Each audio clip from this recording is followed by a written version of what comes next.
Pat McAfee Show. There'll be no rules for our guests, for us, for the things we can talk about. Yes, speaking his mind. I've never had a problem expressing my opinions or my thoughts or anything like that. While being relatable. I haven't had that manufactured fake-ass celebrity that a lot of people have whenever they go on those big networks. I've had a chance to really build my crew, build my following, build my audience. And ridiculous. What am I supposed to do? So I'm supposed to look at something that I can definitely afford and say, nah. Is that what I'm supposed to do? The Pat McAfee Show starts in 3, 2, 1. Good afternoon, beautiful people. It is Wednesday, March 24th, 2021, years after the year zero. And today's show's going big. Hey, we're taking a little bit of a dive into a different world of the sports. You know, the Olympic Games are coming up, and for the first time ever, climbing. Oh, you know this thing? What? Where you climb. The rocks? Rocks, boulders, sheets, speed. That's going to be in the Olympic Games. Okay. Ooh. There's a guy coming on to chat with us who's not in the Olympic Games, although we are going to try to, I believe, convince him to. Yeah. He is the star of the documentary Free Solo that came out a couple years ago. I watched it again last night. This dude is unbelievable. He climbs these sheets of rock that are thousands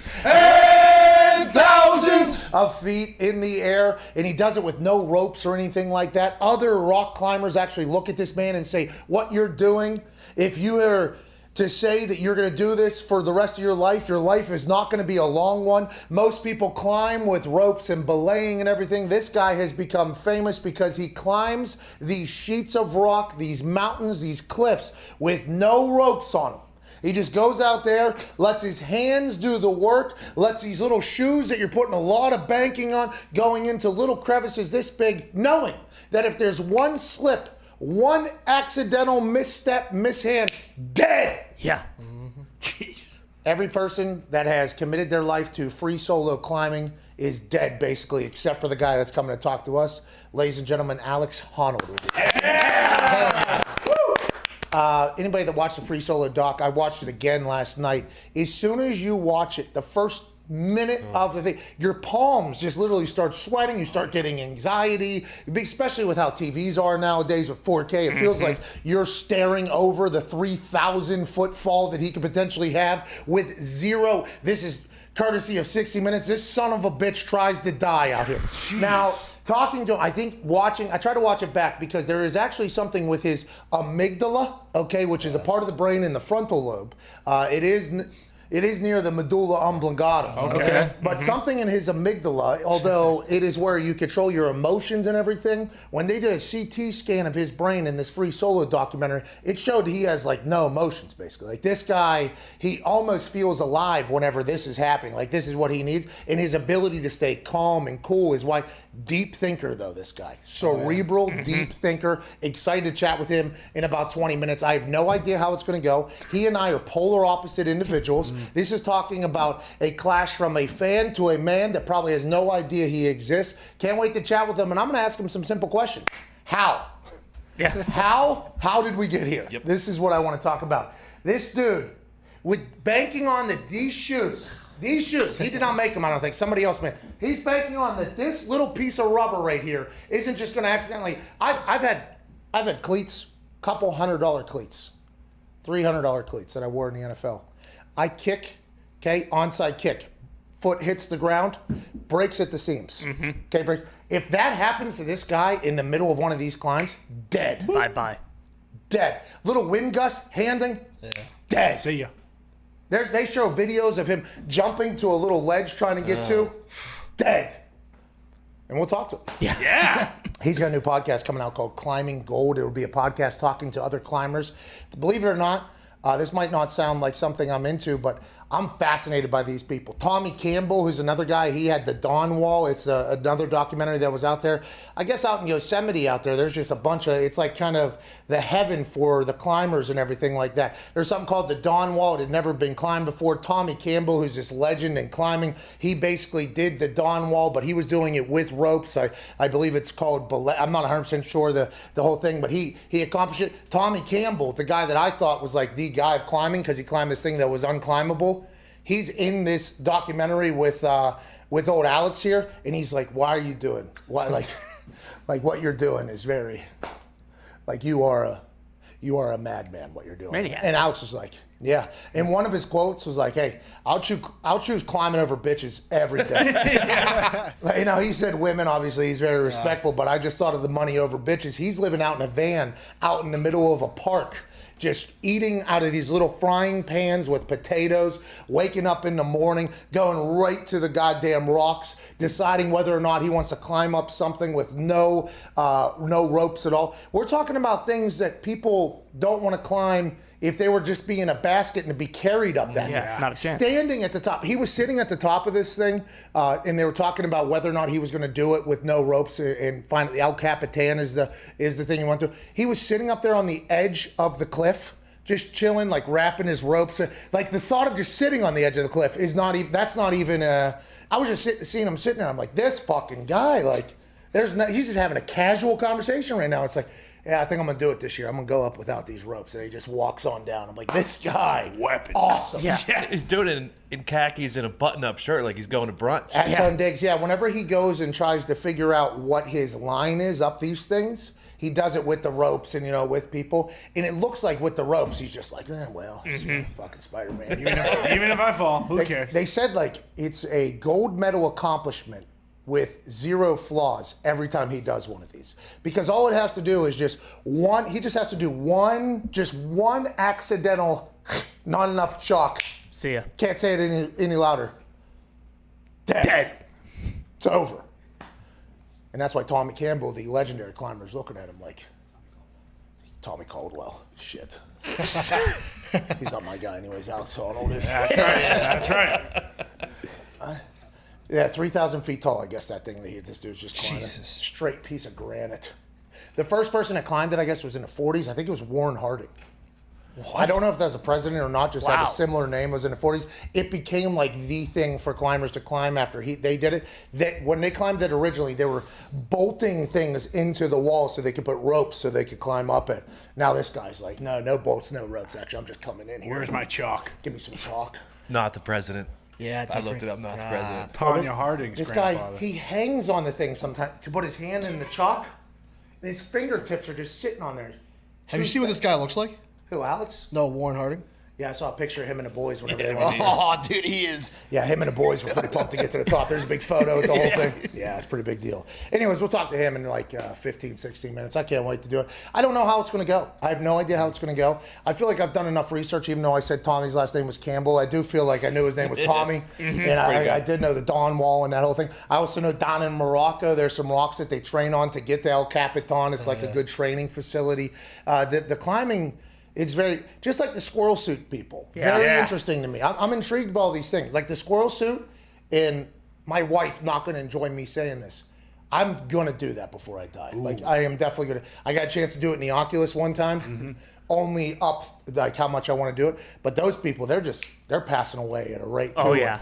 Just one little wind gust, and it's like every one of them goes like, yeah, he's doing what he loved though. It's like, I could see that he loved it, but God damn, could we do something different? And then these climbers, the same thing. And this guy, Alex was asked whenever he was giving a speech to his old high school, you got a lot of money, a fair amount. He said, I got $40 in my wallet or whatever. And this is like the top or whatever. And he said, like a pretty good dentist is basically where I'm at. But he doesn't use it. He lives in a van. Like he literally lives in a van in the middle of these parks, and then they hop on a plane and they go live in the middle of a park in like Morocco or somewhere else, and they just off the land, off the grid, basically just.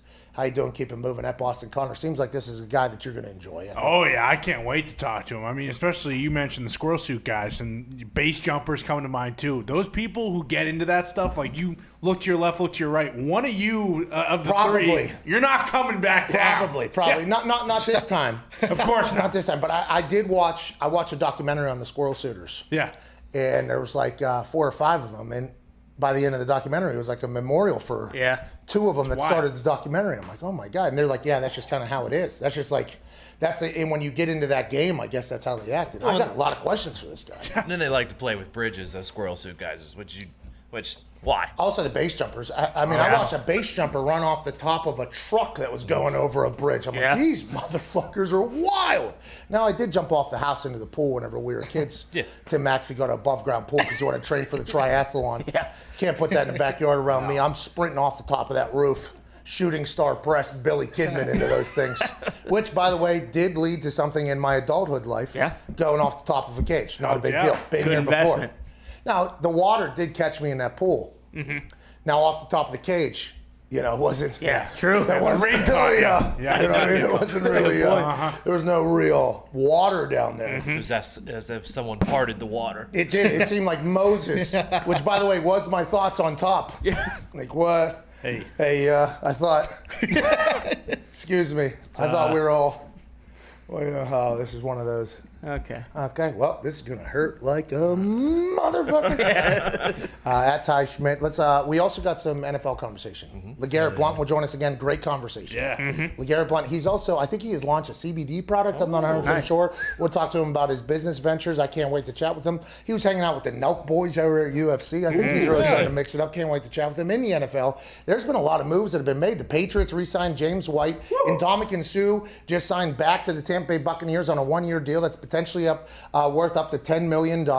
It feels like there's still some things happening in the NFL, which is great news for everybody. Have not heard a thing out of the Green Bay Packers yet, Ty. Yeah, unfortunately, it looks like they're going to have 9 of the 11 guys that started on offense and 10 of the 11 guys who started That's on good. defense. So it is the same team, but you also wonder, the Bucks, I guess they're bringing back the same people, but they really need to nail the draft. I mean, they really need to add some pieces because I think too that they were looking at guys, but they just knew they couldn't afford anyone, especially with what the cornerbacks were getting. Yeah, it's interesting all the money that's going to where it's going and how these teams are going to pan out. 1 year from now, we'll look back on all these moves and say genius, not genius. How we doing? You're an idiot. You wasted money. Feels like the Patriots though are very excited with where they're at. Boston Connor every single day he comes in. The Patriots make a new move in the insufferability of the power of a Patriots fans just continuing to build with inside of him. The mustache is growing stronger. The Boston hat is making more appearances.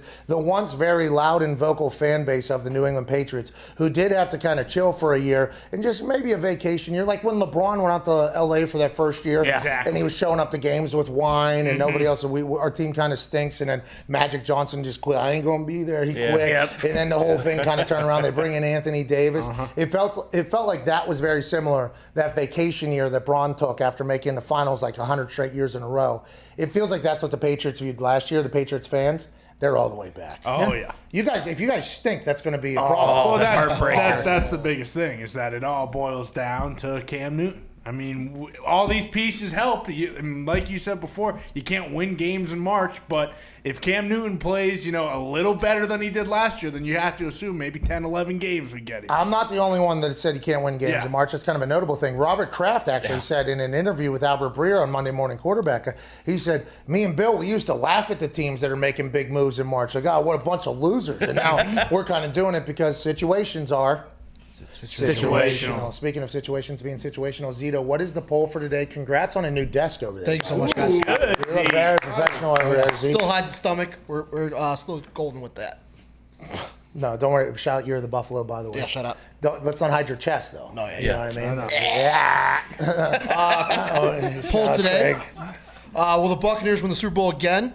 I have yup at 46%, nope 54%, with over 10,000 votes. And the reason why that is the poll of the day is because they just bring back Ndamukong Suh. They were able to bring back Gronk. Obviously, Tom restructured his deal. Now you got to think Leonard Fournette, Antonio Brown. What are they doing down there? Chris Godwin got franchise tag. Levante David was brought back somehow. Shaq Barrett was also. Gronk, Suckup, Suh, Brady, Donovan Smith, all their deals got either done, extended, or brought back. The nucleus of that team that won a lot of games, the only person that's missing is Leonard Fournette. Leonard Fournette became quite a focal point for that team after Ronald Jones got hurt. In playoff Lenny became Lombardi Lenny, and he was running like, I don't think we've ever seen Leonard Fournette run in the NFL. He's probably going to get paid somewhere, but at this point, if we haven't heard about it, maybe not. Maybe he does go back to Tampa Bay on a 1-year deal and say, hey, we were only getting better at the end of the season. This is only going to grow. But Leonard Fournette, I think, is the only and Antonio Brown. Obviously. Who knows what's going to happen with Antonio Brown, both off the field and on the field. But if they somehow figure out how to do that, I think a big round of applause is due for Bruce, Light, And Mike Greenberg, not Get Up Greenberg, the salary cap person down in Tampa Bay, has figured out how to make this fucking work yet again. And for Lenny Fournette, even more now that rumored potentially going to the Bucs, James White goes back to the Patriots, so maybe even more Leonard Fournette back to the Bucs. The last team to go back-to-back was the 2003-2004 New England Patriots. It's tough to go back-to-back. Oh, yeah. Chiefs almost did it this year. Now, the fact you just get back to the Super Bowl is something, aside from the Patriots run, is very difficult to do. Now, that Patriots dynasty, who had Tom Brady, who's obviously a large piece of the Tampa Bay puzzle now at this point, is a debunker for all of the thoughts on how hard it is to have sustained success in the NFL. Whether it's because you get too complacent, you don't have a long enough offseason, you don't have enough money to keep people together. That Patriots team somehow, some way, was able to do it for 20-some years. Nobody else has ever really been able to do it. I guess the Cowboys, obviously, they had their run. The Steelers had their run. The Niners had their run. Those are all decade stuff. We're talking about 20 years of sustained success. I don't think it'll ever happen again. Just doesn't feel like it's possible. Maybe Kansas City will be able to do it. But I like the fact that Tampa's like, hey, we can run this thing, 3-4 more years at least. You win 2 Super Bowls in 5 years, you are in a conversation forever as some of the greatest teams. Everybody just sees what the Patriots have done, once again debunking every single thing. But if they win a couple Super Bowls here in the next 4 years, this Buccaneers team automatically becomes like, do you remember that Bucs team, one of the best teams of all time? Going to be difficult with the Chiefs, who are still making plays. Going to be tough in the NFC, that is kind of mounting up and everything like that. But it's difficult in the NFL to win. The fact if they do it again, it'll be amazing. Do you think the Bucs have to kind of make a decision here between Fournette and Brown, and that's why it's taking so long? I don't know. I wonder if they're allowing them to kind of go see what they got and then come on back. Hey, why don't you go ahead and snoop around? Okay, let us know what you hear. If you don't want to tell us and give us a right to match or whatever, that's cool. But go ahead and see what it is, because we do believe with this new salary cap, there's a chance that some things that you might think happen aren't going to happen. Now, if you're Leonard Fournette, and it was very apparent at the end of the year that offense was just learning how to be that offense. And you didn't get a big deal somewhere else, going back into that offense and hopefully picking up right where they left off, that payday that's going to, now running back takes a lot of hits. There's a potential injury coming, whatever. But I think next offseason is also potentially big for Lenny if he comes back. Well, the nice part for them is AB and Leonard Fournette are at a position that they already have Rojo and Mike Evans and Chris Godwin. Like, it's not like they're pressing for them to come back. But, hey, go out, test it. If you don't get what you want, come back, win another one. Hey, you like the Bay. I mean, remember, we're all on the boats. We had fun. It was great time. Pretty good little weather. No Who tax. does Tom want more? What's that? Who does Tom want more? I don't know. I assume Tom would like both back if I had to guess, if he was talking publicly. Because remember, he was asked at one point if he would like Odell Beckham Jr. on the team. And he said, hey, if we could get Odell Beckham Jr. And then the headline was like, Tom wants Odell Beckham in Tampa. It was like, well, I don't think he said that. But also, hey, if we get fucking Odell Beckham, I don't know how that's going to work. I mean, Greenberg's back there with the pen and the salary cap. Somehow, Chris Angeling his way around this entire thing. I was going to say David Blaine, but that was David Blaine Caldwell down there in Jacksonville. That's right. He had that job for a long time somehow. Then Urban came in and was like, this kind of all stinks. Hit the road. Get out of there. But I don't know how they keep Chiefs. I don't know how they were able to keep everybody in there. I don't know. Right now, the Tampa Bay Buccaneers, I don't know how they're able to keep everybody in there. And Ndamukong Suh up to $10 million. That's, I don't want to say like, that's his best offer of all time, but they're still able to construct these contracts that have the ability to make 8 figures still. Yeah. This late into the game with this many players on their roster, I have no idea how they're doing it down there. And just like we have been saying here for the last couple of weeks with these voidable years and all this bullshit, salary turn into signing bonus, people are going to look at what's going on in Tampa, what's going on in Kansas City. Hopefully, and other salary cap people are going to be like, we could free up an extra $40 million if we'd like to just by moving this. It seems like there's only a couple teams doing it now. I would assume that's what the future is going to look like. I think Bruce is probably more inclined to bring back Lenny Fournette, because it seems like he always gets some burner late in the draft that ends up, that could maybe potentially fill that role. And I feel like after what Fournette did in the playoffs, it's a little bit tougher to replace him. Yeah, I think, Ronald Jones is still a hell of a player. Let's get to a break so that whenever we get back on the other side, I have no idea how long this conversation is. This thing could be 5 minutes. This thing could be 10 minutes. You know what I mean? Like, it really... Ooh. This song's called Bassy from DJ Griff. I do believe it was called Bassy because... It's heavy bass. Yeah. Well, I think it was... Yeah. I was going to say it was baseball, but... Oh. but it is heavy bass. You got the 212s in the back, rumbling. Oh yeah. Oh yeah. For sure. You like this song? Pretty good. Bia style. Oh, there was a time in our society where if your car didn't have the booms in the back, don't show up. What were you doing? You ain't got no booms in the back? I never knew how people drove in those. I had 2 booms in the back of the Jeep. So I mean, I had them in mind. You had to. The booms came with the Jeep. Everything's shaking. They did not work. They turned into seats. Ooh. But then every once in a while, for some reason, like maybe a wire that would connect. Somebody would be sitting back on those booms, and all of a sudden, whoa! There would be a full scene in the back of Jeep Lightning there. Rest in peace to that. Rest in peace. Wrangler. Pop the deck out before you go into school, so no one stole Steal it. your front, yeah. You know, I learned this last night watching Mika Auto auctions about 1, 2 a.m. I'm real in, my wife is as well, we're real into roll cage built cars. Oh yeah.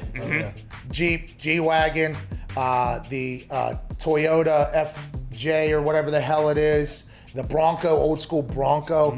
It's just a roll cage basically that has metal on it. I'm a big fan of that build. Why not?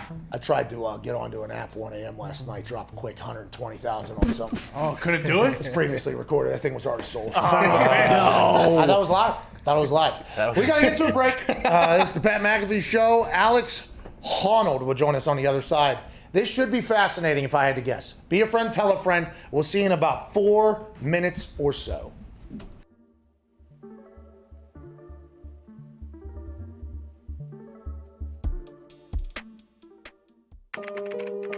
I heard you had $6 left in your account. Is that accurate? It is.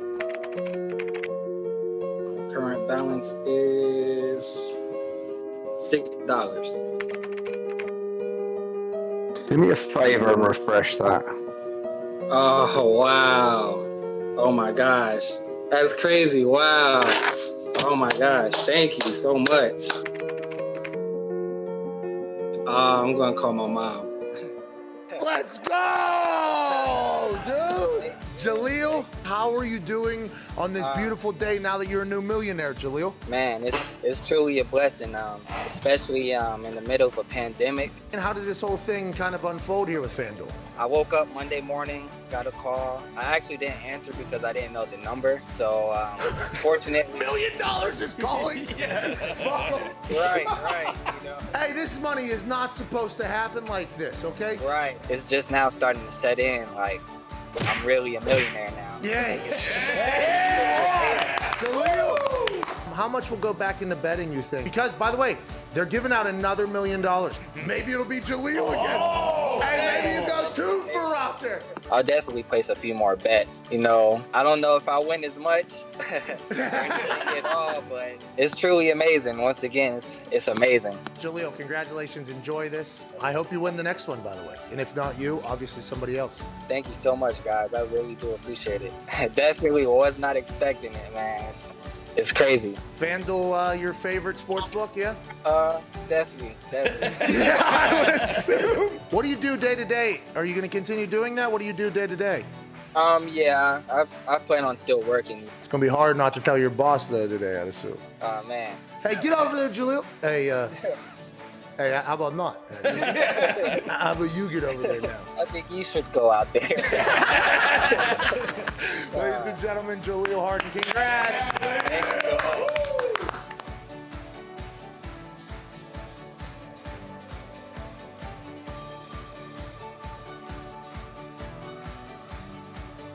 Travis called heads. No! Sorry. You're not sorry. I'm sorry that it worked out this way, but I told you. You're not I had sorry. to trust my instincts. You asked me what I thought. I thought it was going to be heads. I didn't What about wanna have to Travis pick it. I Kelce didn't know going you out put there? 30K on it. Hey, I mean, was that the cleanest toss of all time? No, it was terrible. But that thing took one bang straight in. What a horse shit toss. They watered the field. Old Notre Dame versus USC. They raised the grass. You son of a bitch. We all know that wasn't a fair coin toss. No, it was They should not. redo it. It was a lot worse than 50-50 after fucking watching that thing. A lot of people say that's why you don't bet 30,000 on a coin toss. You know? Seems like a reasonable thing to bet 30K on. Because you got no control. You got no control, guys. So I guess not even like a thought to go into it. Well, Christmas is canceled. Yeah, we're giving away a lot, but nowhere near as much as we once had thought. No, no. Remember that double 70K? Take it back. Yeah, for sure. FanDuel just made so much money right there. Use.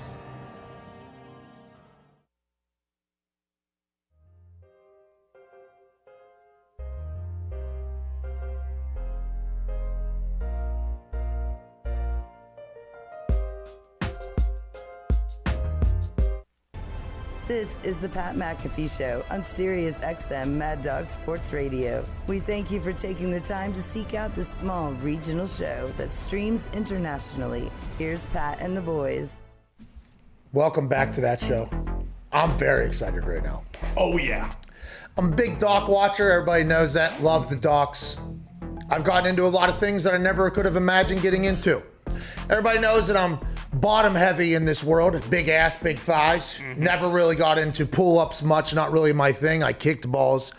And whenever climbing was introduced to the world in a more, commercial fashion, American Ninja Warrior, now it's in the Olympics, I was fascinated by these humans. Then I watched that documentary, Free Solo, and your palms start to sweat immediately upon watching it. You're captivated by it. The man in that documentary that is featured is absolute living legend in the climbing world who is not competing in the Olympics, but he does and will have a podcast called Climbing Gold, which will be a conversation with the greatest climbers around the world, I'd assume. A man who, in my eyes, is maybe the most fearless son of a bitch to ever walk this earth. Ladies and gentlemen, Alex Honnold. Alex, how are you, pal? I'm good. I'm good. Thanks. Hey, Alex, I watched Free Solo again last night just because it came out a couple years ago. Heard you were coming on the show. I was so pumped to watch it again last night. Literally, I'm sure you've been told this by a lot of people.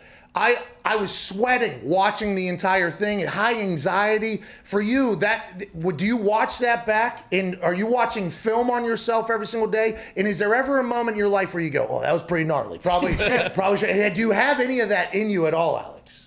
Yeah, there are some moments where I'm like, oh, that was pretty gnarly, and maybe I should have done that a little better. But no, actually, in climbing, or at least in my climbing, I pretty much never watch film back, which is interesting to hear you say that, because I guess that's a big part of other sports is like watching film and sort of learning from your performance. But in climbing, that's not really a thing. Okay, so have you been, I saw in 08, 09, I believe, was when you went out to Yosemite, I think, and you really started climbing. But then in Free Solo, you talked about how your dad had you out in the park and everything like that. Had you always been a climber? Had you always been somebody who had zero fears, like even as a child? How did it come to be that you're like, okay, the greatest Free Solo climber of all time? Well, yeah, I don't know if that's true, but I'll say it, Alex. Yeah. Alex, listen, I respect your humility, but I didn't watch a doc on anybody else, so in our eyes, this guy's the greatest of all time. Greatest of all time. Now, right. No perfect. I'll just roll with that then. But yeah, so I always loved climbing on things, and I was always drawn to climbing. But then I started climbing in a climbing gym when I was 10 years old, and so from the age of 10, I basically climbed full time. And then, like you said, my dad and my family took me camping and things as a kid, so I got to sort of experience the outdoors, but I was already climbing in the climbing gym. And then once I graduated high school, dropped out of college, all that, then I was just climbing full time. And so I've basically been climbing all the time for 25 years. You guys kind of live like gypsies too, right? I mean, like you kind of just live out in the woods, and it's like, it has to be your full commitment. It's a lifestyle. It has to be, right? Yeah, it has to be. I mean, a big part of climbing is following the weather, basically following good conditions so that you can climb, because you're in mountains. So you basically have to migrate north and south and east and west and like follow the good conditions all the time. So yeah, it's a very iterant lifestyle. It requires a lot of movement. Great word there, by the way. I'm not 100% sure what that word means, but I respect it that you used it in a sentence, and you seemed very confident while using it, so I'll just take your word for it. In that Free Solo, there's a 60 minutes piece, like kind of a minute and a half into it, and I think that is where everybody starts getting a little bit nervous, and we ripped it because 60 minutes is news, so for our show, we shouldn't technically get a strike because it is newsworthy, but I wanted to kind of watch it with you and just kind of ask like what you're thinking, and if you recall doing this. So, Foxy, can you run that kind of? So right here, let's pause. All right. So, in your eyes, when you're doing this, do you remember what sheet of rock this is that you're climbing? Yeah, of course. This is Half Dome in Yosemite. Okay, so this is like a pretty notable thing. How long have you been climbing this before the 60 Minutes people came and got you? Like for years and years? Well, actually, yeah. I've been climbing, I don't know, 15 years at this point. But actually, this clip, 60 Minutes licensed this from a previous film thing a few years earlier. I'd free soloed Half Dome before the actual 60 Minutes shoot.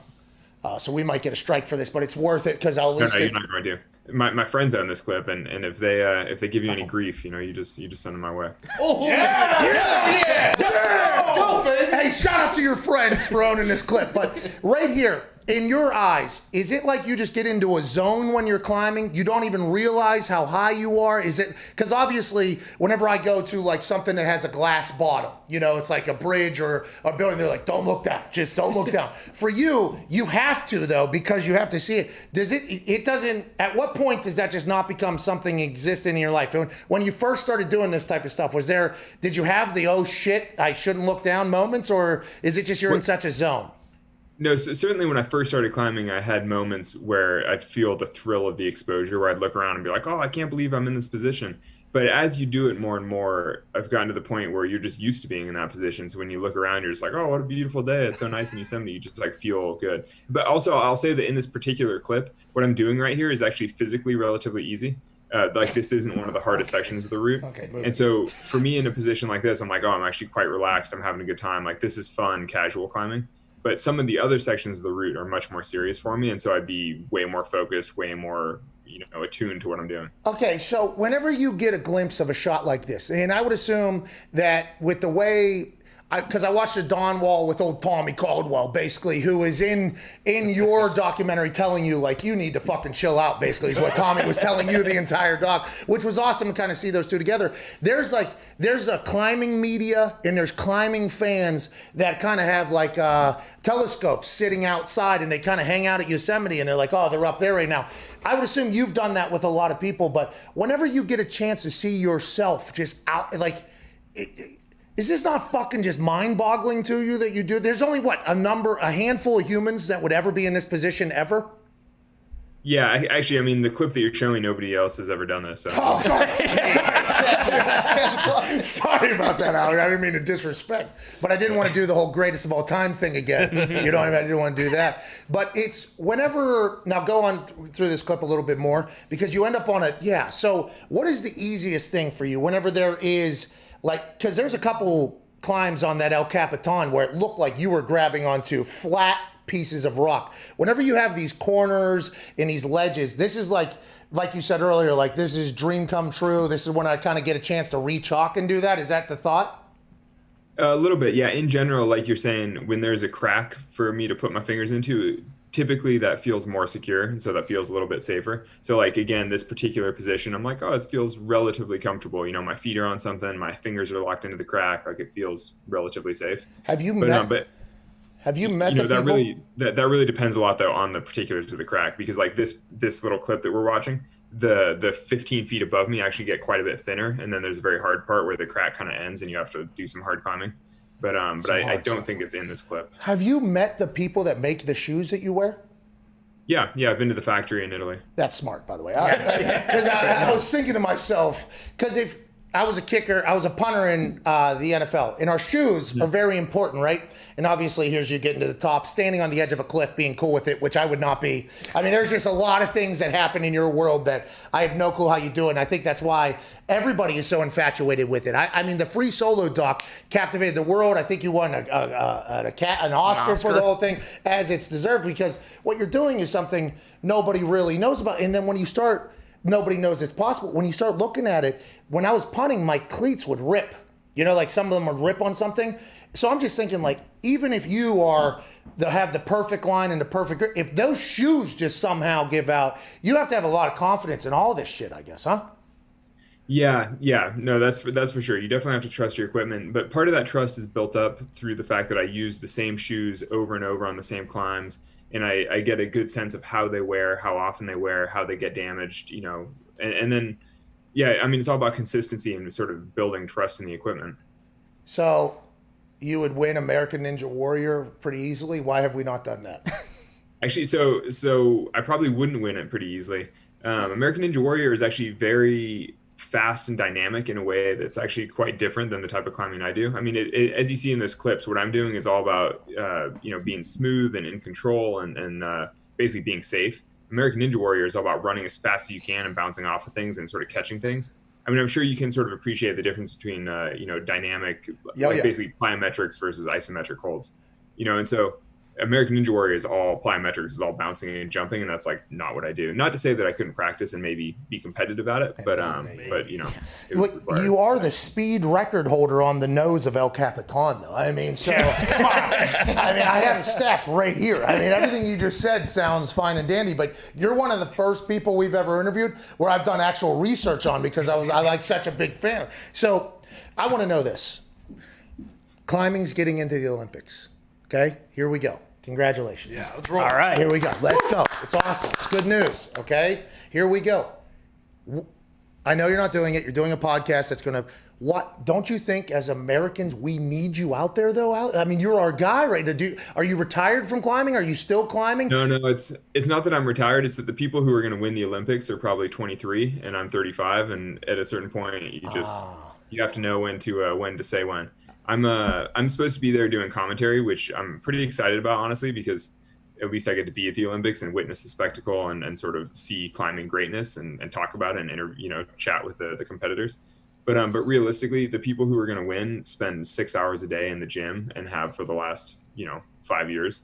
I'm like, that's not me. I'm too busy adventuring in the mountains and going out and like doing first ascents and doing other things. Like I just can't climb at that level. Okay, the Dawn Wall.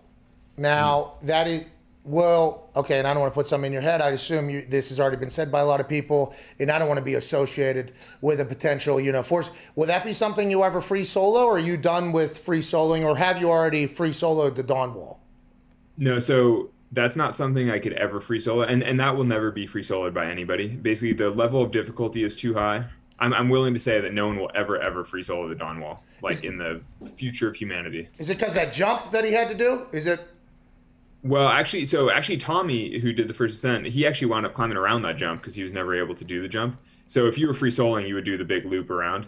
But realistically, the whole thing is just too hard. It's too insecure of a style. It's like the type of climbing. I mean, to put it in perspective, Tommy spent 6 or 7 years working on that climb and then managed to do it once over 20 days. But when you free solo something, you climb it all at once with no stopping. It's just a completely different. It's just. Yeah, it's a totally different thing. Yeah. So nobody's ever going to do it. Nope. No one's ever going to do that.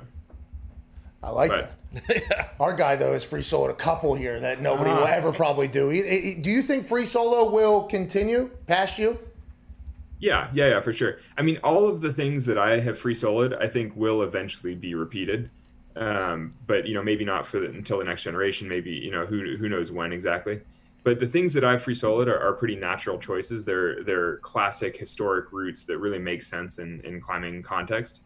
We'll kind of see what the next generation does. Okay, so Tommy Caldwell was in your doc. And by the way, I learned more about him during the Dawn Wall with the guy that came fresh over from bouldering to be his partner or whatever because he was getting over a relationship, which seems impossible in your world, by the way, the relationship thing.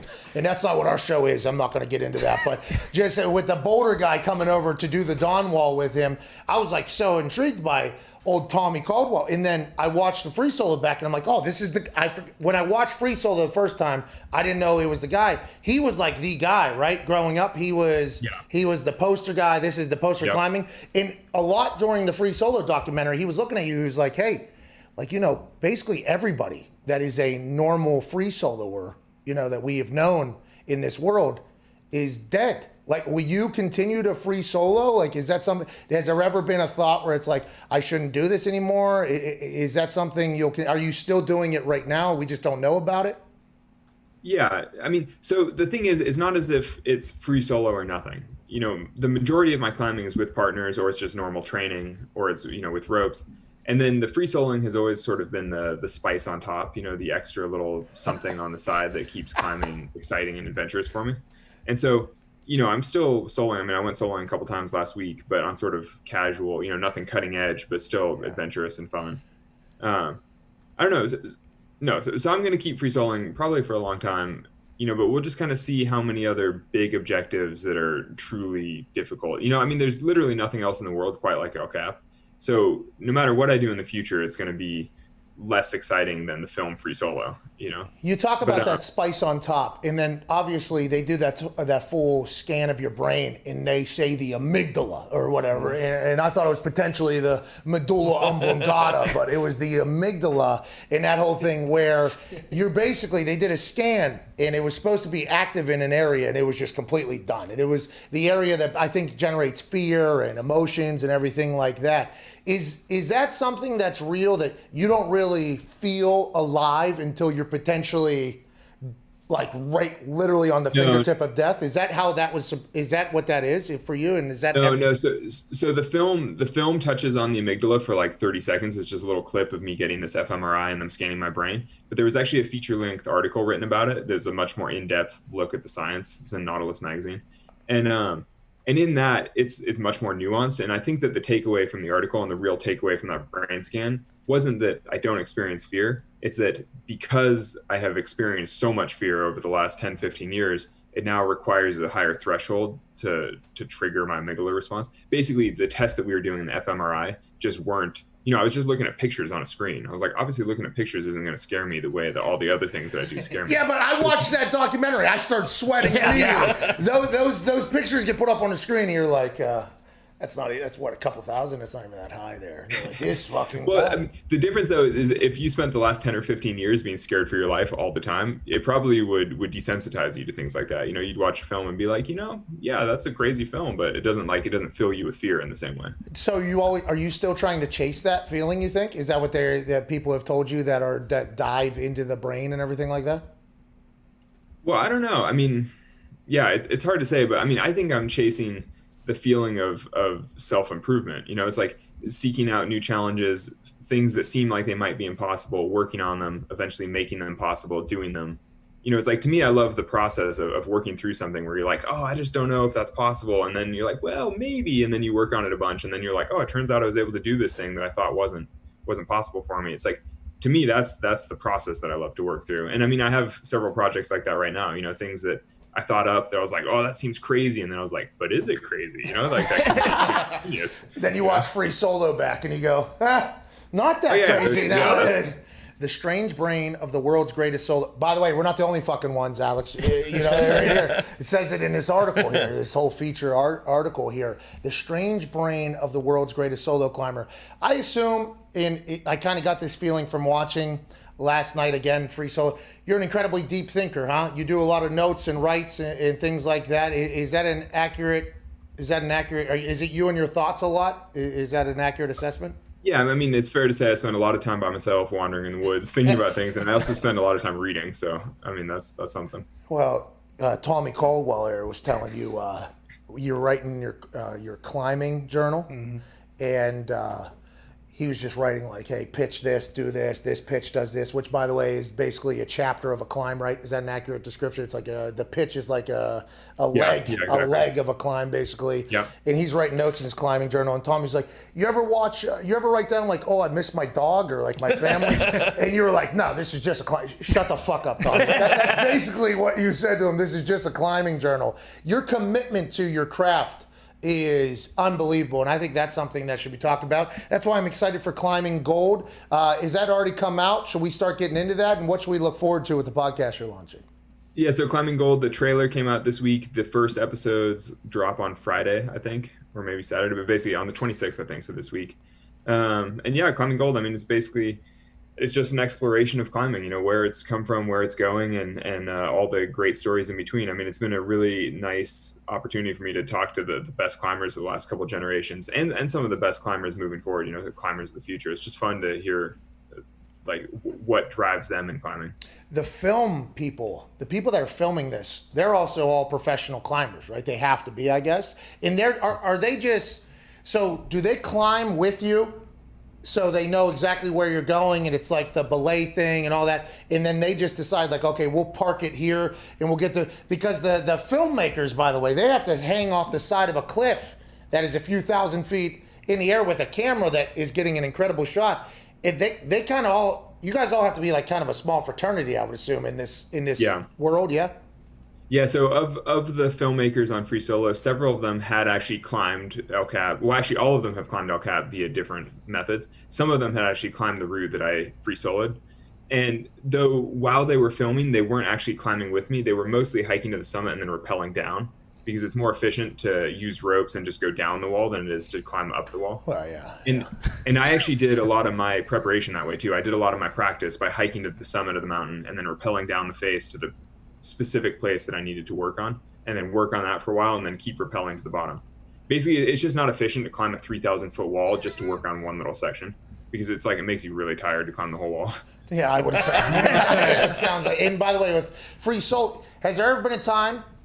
I would assume this has happened whenever you have no ropes, and maybe this isn't when you're filming and you might be all by yourself out there, where you get halfway up and you think to yourself, "Damn, I still got a lot." Because I assume getting down is harder than continuing to go up, right? Has there ever been that moment, and how do you deal with that? You just kind of chill for a second on like a hole or something?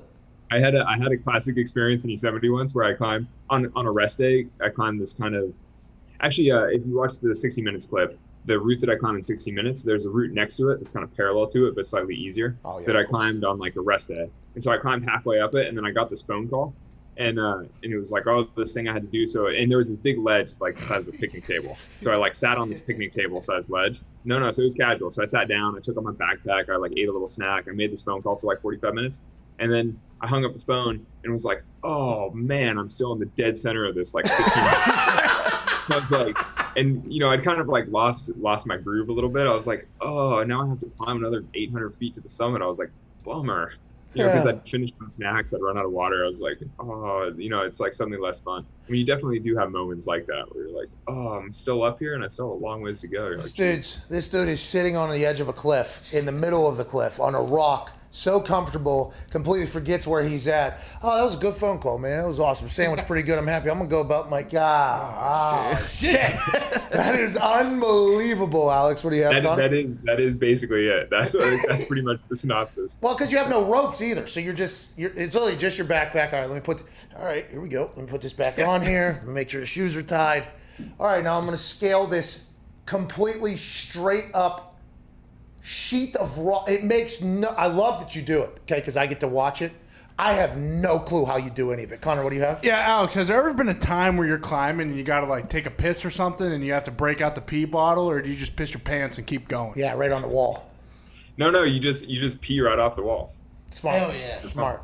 Yeah, you can't pee up though. It's like pissing in the wind. You know, you don't want your hands to potentially piss down. Have to get in there. Yeah, always pee down. Always pee down. I mean, if you guys want really good stories, I've actually, while doing a cutting edge free solo, I once actually pooped while hanging off the wall. Oh, here we go. Because you got to tighten up a little bit there. And I've seen your diet too. That poop is coming.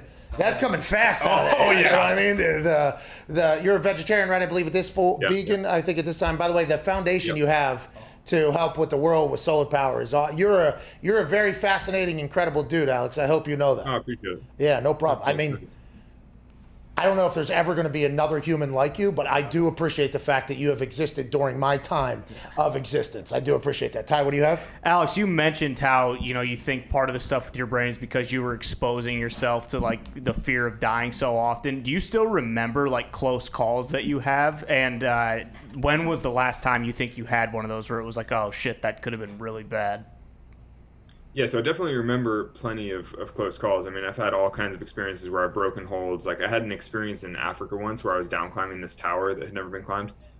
Really, really bad rock, sandstone, really friable. And both my footholds broke off at the same time. And I was holding on to really big holds, so it was fine. But I was just suddenly dangling there. It was a full like Mission Impossible sort of scene where like totally outrageous. You're like, it's the kind of thing that you're like, oh, you only see that in movies, and you're like, nope, sometimes it happens in real life. Yeah, your real life. Yeah, not ours. That happens in your real life, not ours. But you went to Morocco in free solo, and I believe the conversation was, hey, this is a good climb to prepare for El Capitan. Is it like El Capitan was your Super Bowl, and then you had like regular season games almost around the world? Are all those things people know about? Like, okay, if you want to do this, go to Morocco. This is a good wall down here. Maybe Asia. Like, where are the big? Are they all over the world? And have you climbed everywhere? Yeah, so I've climbed everywhere. I've put up new routes on all 7 continents and climbed in like. Let's go! Yeah. Hey, greatest of all time. Greatest of all time. Yeah. We didn't say it. Newspaper fucking did. Go ahead, Alex. Well, yeah. Antarctica? Actually, Antarctica. Yep. Big rock wall sticking out of the ice. It's totally insane. Easier climb than most of the other continents, or was that just one you had to do to nail all the continents? That was one I had to do. Yeah. It's a total life experience. It's like going to space. It was totally insane. Like living on Antarctica for a month and climbing, spires of rocks sticking out of the ice. It's pretty incredible. Hey, they say potential aliens down in Antarctica. Uh-huh. We saw basically a single living thing the whole trip. It's a sterile continent. Alex. But no, I was going to say your analogy of Morocco to preseason games or sort of regular season games. If anything, the trip to Morocco was kind of like my playoff games, sort of leading to the Super Bowl. And so my regular season, as it is, is kind of like driving around in the van and just climbing normally. And then going on a big trip to somewhere like Morocco or somewhere like, say, the Alps in Europe or something, that would be kind of like your playoff games where you're like, all right, this is a serious trip. I need to make this count. And that's all kind of leading up to the main event, which is El Cap, which is definitely comparable to the Super Bowl. Is there any just like slappy walls that you just drive by and you're just like, nah, I can climb that. Too easy. That's too simple. Like, are you at that point now where you're like, I'm not even wasting my energy there. Let's go and get a cool one? Yeah, I mean, sometimes, yeah. You taking dates to climb these things is maybe my favorite move of all time. Favorite move of all time. Let's just find out right now, okay? We're going to find out immediately upon the way you belay these ropes if this thing's going to work. And I don't want to get too personal. I feel like we just met you. But has your private life been able to catch up to your climbing life? And I'm not talking about relationships, but it just felt like your entire life was dedicated to climbing. Have you been able to experience life a little bit outside of climbing, or are you still fully committed to the mission? I would say I'm pretty much fully committed to the mission still. I mean, my whole life is focused around climbing. If not climbing, then, like you said, the work I'm doing through my foundation, which is kind of tied into climbing in a way, or, what I'm doing through Climbing Gold, the podcast, which is interviewing climbers. I mean, it's like my whole world is wrapped around climbing. And actually, I mean, when you say dates, my now wife. Oh, you got married! Hey! Yeah. Let's go! Hey! I thought there was no chance that was ever going to happen with the way that whole. No, same woman from Free Solo, totally great, good relationship, everything's good. We're back. And actually, yeah. Wow. Let's go! I'm so happy for you, Alex. That's awesome news. Yeah, thanks. Well, so we just had a really nice climbing date in Red Rock a couple days ago where we climbed these 2 1,000-foot walls. It was awesome. My wife actually is quite a good climber now and has been sort of personally peaking recently. So she's climbing like really well and like really strong right now. And so it was like fun to go out on a little adventure, climb a couple walls together, and be like, oh, what a nice day out in the canyons. Oh, that's awesome. You guys should do the Dawn Wall sometime. So Tommy, can shut it down. Alex, we got to get to a break. I can't thank you enough. Congratulations on the personal success, the professional success. Can't wait for the podcast. And thank you for being yourself and existing in a time that where not a lot of people commit fully to their job. Peyton Manning just came out with a quote about all the hard work is because of the reverence of football. Everybody says it was because I wanted to be great and everything. It was like he just appreciated the game so much. I feel like you have so much respect and appreciation for climbing that you've dedicated your life to it. I want to let you know we appreciate the hell out of it. Oh, thank you. I appreciate that because, I mean, yeah, it's definitely been a journey. Well, go win American Ninja Warrior. Yeah. Ladies and gentlemen, Alex Honnold. Thank you, man. Thank you, buddy. Appreciate you, man. Yeah, we got to get to a break. Literally 10 seconds. Yeah. That was awesome. Modern marvel. It makes no sense. And he's just like, yeah, I'm all in, still doing it. He's the man. Shout out to Alex Honnold. Yeah. Watch Free Solo if you haven't. The whole world has. We'll be back on the other side with some phone calls and more bullshit. This is the Pat McAfee Show, Wednesday, March 24th.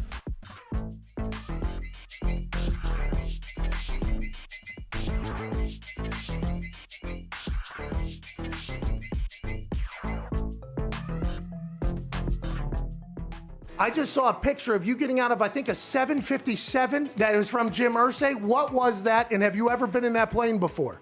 I thought it was like the team plane to fly all of the Indianapolis Colts. literally, I mean, it's got the logo on it, Pat, and it was awesome. But hey, look, that's just Jim. Pat, I had a wonderful 14 years there. It's obviously the team that I wanted to play for always. I understood the decision he had to make, and no hard feelings. And for him to send his plane to fly me and my son down here, it was a great gesture. A lot of room for me and Marshall. We were throwing the football. So, pretty cool experience. Pretty cool father-son weekend. By the way, as he's moving from event to event right now, you are the best, dude. Where are you headed right now? I'm going to the game. I got Lynch, I got Faneca, I got these guys in the background. Boys, congratulations! Yeah! Congratulations, boys! All right, Peyton. Oh, hey, there he is. Marshall, I hope you enjoyed that plane, pal. Hey, Peyton, last thing here. You talking to Tom Brady, you becoming friends with him. It was interesting to watch. Oh, yeah, take the photo. Take the photo.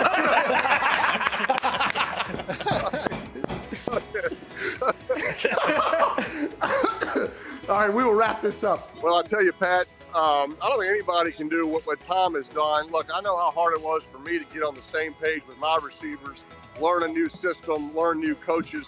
But I had a full off season. I was injured. I was rehabbing.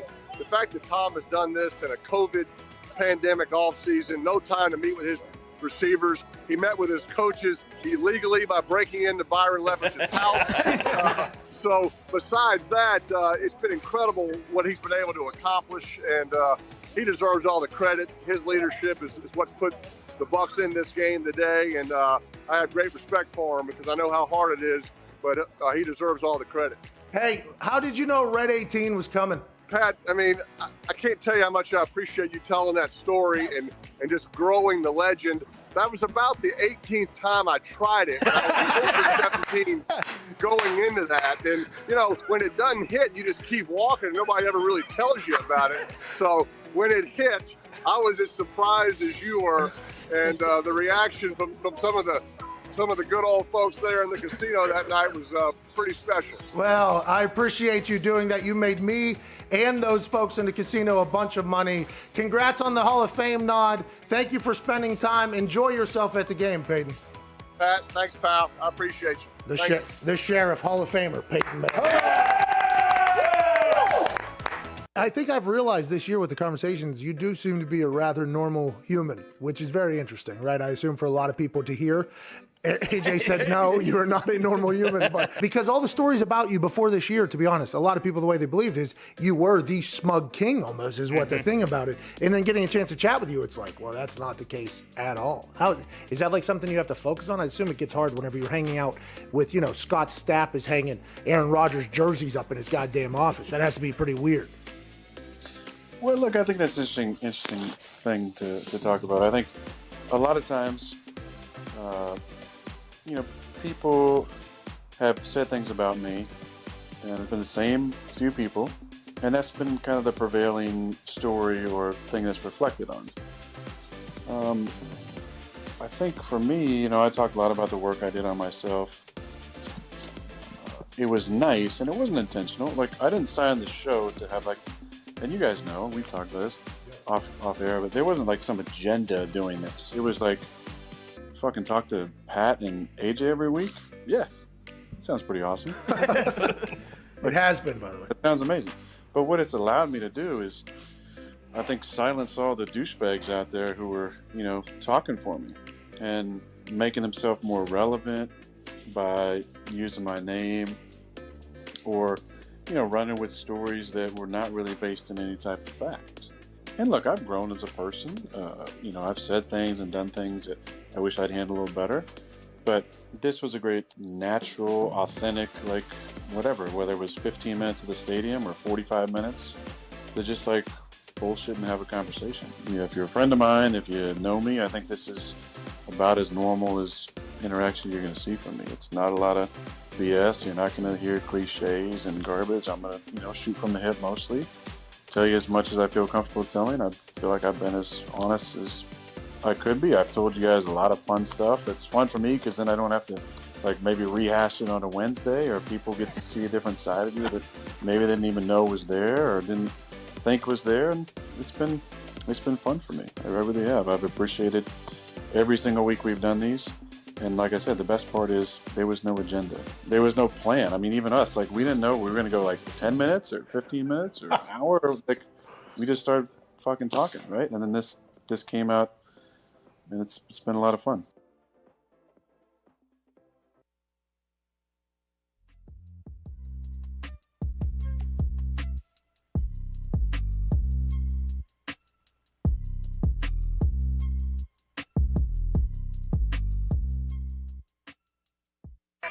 The Pat McAfee Show.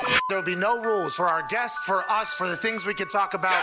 Speaking his mind I've never had a problem expressing my opinions or my thoughts or anything like that. while being relatable. I haven't had that manufactured fake-ass celebrity that a lot of people have whenever they go on those big networks. I've had a chance to really build my crew, build my following, build my audience. And ridiculous. What am I supposed to do? So I'm supposed to look at something that I can definitely afford and say, nah. Is that what I'm supposed to do?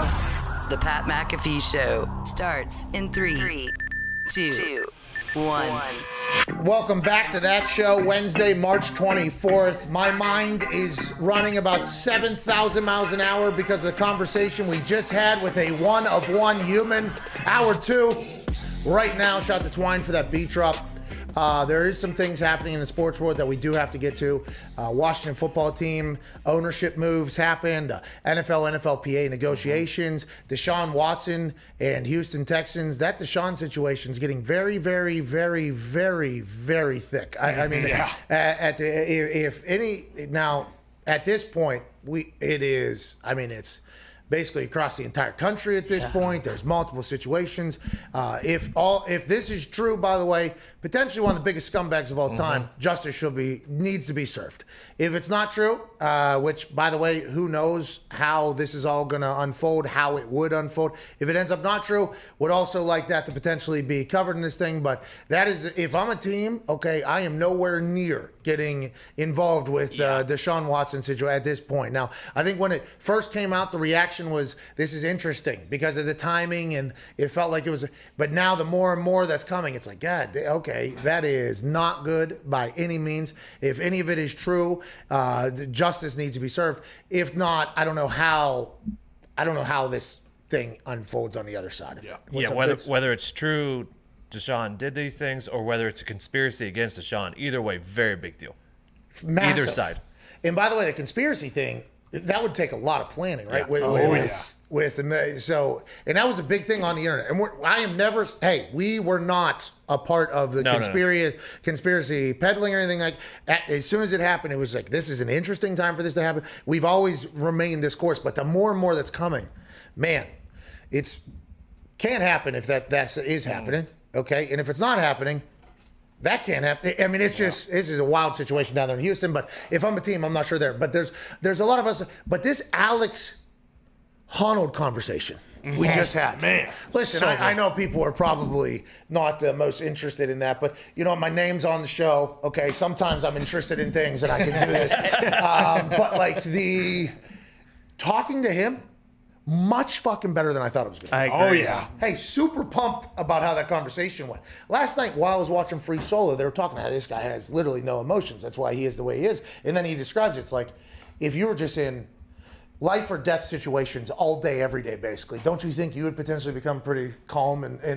Yeah, that's a great explanation. But going into that conversation, I had no idea what to expect there. I love that man. Oh, yeah. I wish I could buy his jersey. I don't know if they sell. Can I buy a climber's jersey? I'd like to buy the shoes. Holland boots. Hey, that's a one-of-one there in like the human existence. There's not another one coming around. Everybody talks about Tom Brady, Peyton Manning, everything like that. Those are incredible athletes, like incredible icons of people. This just because obviously people have just gotten introduced maybe in the regular world to climbing. Climbing is being introduced to the world in a pretty large way.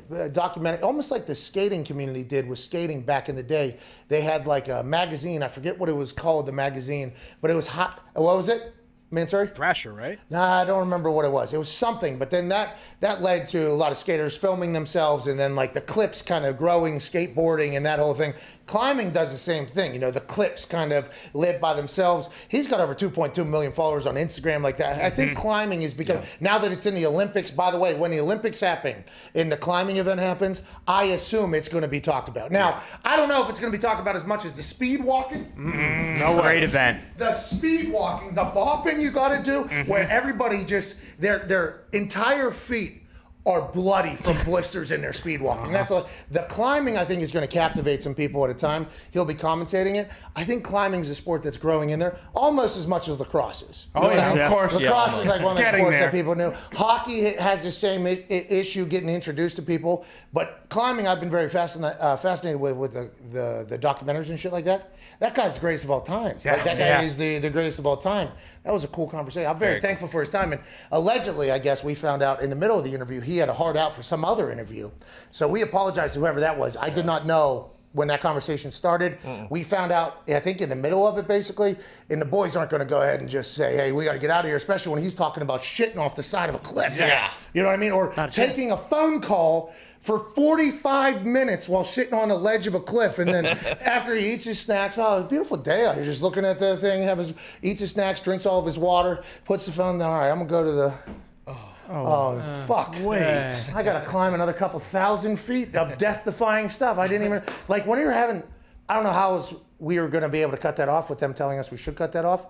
I'm very thankful for Alex blowing off whatever other thing he had that we were supposed to get out of that conversation with. What do you think? I mean, he kind of alluded to it. Like, how does he top that though? Like, he's never gonna climb something that's more difficult than what he's already done. Like, I would imagine, wouldn't you get bored after a while? So, you know, that dawn wall is like, he said nobody will ever do it or whatever. Done. Can't be done. But in the free solo thing, he also said that El Capitan, impossible to be done. Can't be done. Like there's a lot of that in the doc. Actually, he's like, for years, I think it was like 6 straight years, he thought he was going to do it, and it was like he was like, nah, impossible, can't do it. Impossible, can't do it. The things that they will find and figure out for him to climb. And by the way, some content company should build some sort of simulation of some sort of like because they have those walls. You can go to those gyms where it's a climbing thing, and it's like on a treadmill almost. And it like goes, you know. And I can never do it because my ass too fat to climb. You know what I mean? Ass is too fat to climb. Now, granted, you need strong legs, but you also need massive shoulders and everything like that. And I haven't spent enough time on my upper body, and I don't know if I ever will. And pull-ups are the worst thing of all time. Might as well be cruel and unusual punishment for somebody that's built like me. You just got an anchor hanging from your hips. That's kind of how I'm not talking about the other side, you know, it does help me, I assume, that side. But what I'm saying is, it is just not something I'm doing. There has to be something where you can visually show to people how impossible it is. You know, like in a public setting, like, hey, this is what this guy has the capability of doing. Now, the big part of it is that he's potentially going to die every time he does. Don't know if you can do that in public, I guess. Should be able to sell tickets to this guy fucking doing that. They're doing a skyscraper maybe in the middle of New York City. Oh, like Batman? Like Batman. Like, hey, he's our Batman. Climb up that Empire State Building right now. Do it like that fraud who had the net underneath the walking wire. Tightrope guy. Listen, I would like to jump on board with this one for Diggs, and I'm normally not like this. I am not normally a guy who sides with the COVID cowboy. What do you mean? Yeah, COVID cowboy, normally you're coming from an angle that I don't fully understand, but I appreciate the fact that it came from there. That's why this show is good, because, you know, you need a diversity of ideas coming to this thing. Whenever they force us to watch these death-defying stunts, and the worst outcome is them bungee jumping over something very cool because they're attached to the thing. Tightrope stooge. I don't fucking need to hear it. Exactly. And then he's gonna read the Bible to me the entire time while he's walking across there. I get it. God bless you, pal. Okay, but back in the day, I think they used to do it. They're forced to do it by the networks now. So I don't think Nick Wallendas, I assume the Wild and Wonderful Wallendas from back in the day were awesome. And I assume it is the networks that are forcing them to have a tether on there.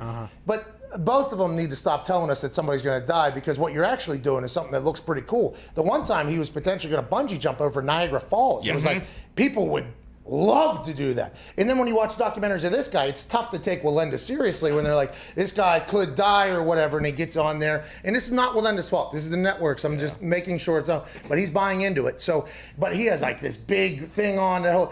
This guy is staring at flat surfaces and putting a backpack on, like, I'm gonna get some sandwiches in there, and just fucking climbing up it. That is, he said in Free Solo, he said, I had somebody I known, or people in the past, have fallen and they survived. They landed on a tree or something, it broke their fall. And then once he had like a broken back or something, he was like, now I'm starting to think that I wouldn't survive. It's like, well, hate to break it to you. Yeah. You know what I mean? Like, I don't know if you're gonna do it. That shit is insane to me. But to your guys' point, if they wanted to do a TV event like Wallenda, but actual real, and they just set up a course on the side of a skyscraper, and he climbed from the bottom to the top of a skyscraper with footholds and stuff like that, that'd be pretty Didn't that sweet. Spider-Man guy do that? Who? I don't know. He's climbing Sears Tower. Is this a movie reference or real life? No, real life. He like one day there was a guy just climbing the Sears Tower. Oh. He dressed up like Spider-Man. Is it still the Sears Tower? Yeah. Is it? Is Always. I thought it was. I thought it had a different Don't name. you dare. I thought it had a different name. I thought it had a different name, didn't it? Yeah, they tried. Transformers tried saying the new name, and no one went to go see it. He climbed it. Oh, you think that's why the ratings went down? Oh yeah. What is the name of that tower in Chicago? Oh no. Yeah. Don't you dare. No. The William Wallace? What is Sounds like a coward if you ask me. Whoa! You mean the Willis Tower? Oh, the Willis Tower. That's what the you're Sears talking Tower. about. No, that's the Sears Tower. We all know that. Man. Sears had great appliances. Great appliances. We went from College Game Day at Ohio State to Chicago for NXT. And this was the first NXT pre-show, Mansory, shout out to you, dude, where they opened the microphones up to the arena. Okay, so I'm flying fresh off a game day where I just cut like probably 7 OH promos, right out of the morning. I ended up crowd surfing with Stipe right onto a plane, flying to Chicago.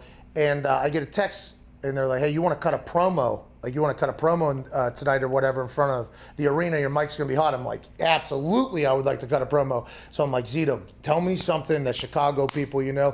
He was like, listen, do not mention the Willis Tower. And I was like, what do you mean? He was like, it's the Sears Tower. Do not mention it.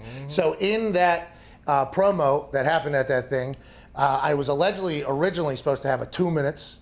And then it was like in the middle of the show, I get in my ear like, hey, probably gonna be 1:30. We're running a little heavy or whatever, not gonna have 2 minutes. Then by the time I get back there and come out, they're like in my ear, you have 45 seconds. I'm like, 45 seconds? I used to have 2 minutes, and I am a long-winded son of a bitch. Yeah. But I know that the 45 seconds is literally until the drop dead. And they were like, we sprinted out into the arena. The only thing I made sure I put in there is, it's still the Sears Tower to me. Damn it. The place goes crazy. I just saw the Zito on the airplane, like, do not. Do not call it that. But somebody climbed the Sears Tower? Yeah, I think he said the name. That was a moment, dude. He dressed up as Spider-Man. It was insane. It was all over the news. So those people, dude, what do they got going on? What are their childhoods like? You know Exactly. What I mean? I was taped to a fence at one point as a child, okay? My brother and I were duct taped to a fence. Jay, please. Oh, yeah, that happened. I feel like I tell the stories a lot, and people are like, that's bullshit. So whenever it's available, I like whenever people go, no, this is true. And I always feel like an asshole, because somebody will tell a story, and I actually stopped telling stories, because everybody like, oh, one-upper or whatever, so I stopped doing it. But it feels like in basically every potential part of life, I've been lucky enough to ride coattails and experience something. Now, when it comes to child punishment, my brother and I were duct taped to a fence, okay? And in soccer, we were flinching, you know what I mean? So somebody would do like a fake kick and we flinch, and Tim McAfee's like, hey, all right, my fucking kids ain't doing that. So he literally duct taped us to a fence, and he threw soccer balls at us. And he was like, does it hurt? Like, no, it doesn't hurt. It kind of did, though. Like, it did kind of hurt, but what he was saying is it's not going to kill you or whatever. What were those kids doing those guys doing as kids? Were they just standing at the end of like cliffs and just looking down, like to toughen them up to be able to get over any fear? I assume it's pretty natural to have a fear of heights. They somehow just completely conquer that. And I would assume that starts at a very young age. Oh, yeah. Honnold's parents probably made him sleep on the roof for like 2 years of the 10 that he was living there before he started climbing. I just saw Spider-Man climbing up there. Yeah, now, like, that's something Alex would look at and he'd be like, oh, I could just grab that thing. Too easy. We could just do that, no problem at all. Oh, yeah. Fun fact, you're only born with 2 fears, loud sounds and falling. Yeah, and by the way, everybody has a fear of heights. It's not that. It's the fall, actually, that you're worried about. You're worried about getting to where you're looking at right now. Oh, no.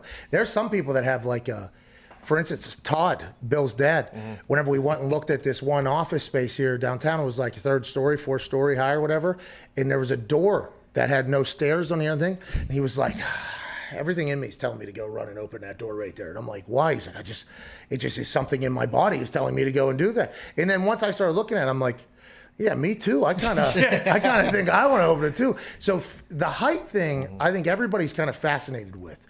It affects you on roller coasters. You know what I mean? A big time roller coaster. Some people can't go to some events if they're sitting in certain areas because I think the heights thing is interesting. And he has figured out a way in this Spider-Man that did the thing.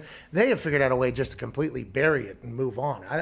And I would assume that has to start at a very young age. Very young age. Yeah.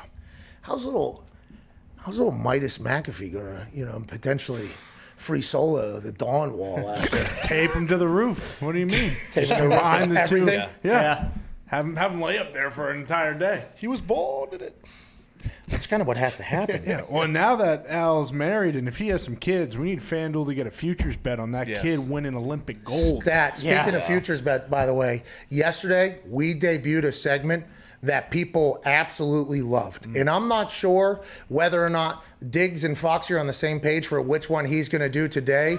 If they are, this will be awesome. If not, can't wait to see how this whole thing unfolds from one side of the glass to the other here. But it's time, ladies and gentlemen. Yesterday, this segment brought us a moment in this show's history where a diehard Pittsburgh Steelers fan actually said, I like the Cleveland Browns in the AFC North. Pittsburgh, Cleveland, good value. Yeah. Ladies and gentlemen, it's time to look at some futures bets with Tone in a new segment we call Tone's Future. Tone's Future Fortunes. Yes, it's that time again where Tone looks at some futures bets on FanDuel and says, hey, not a bad time to get some money here. Yesterday it was the Browns plus 200 to win the AFC North. Not a bad play for your money, looking from a, kind of a long view here with what they did. Now today we get another one from Tone. Tone, go ahead and dive into the future, pal, and let us know what we should be banging on FanDuel. Yesterday was the Browns plus 200. Not bad value. How about the Washington football team to win the division plus 280? Really? Last year, if you do recall, big, I'm coming out.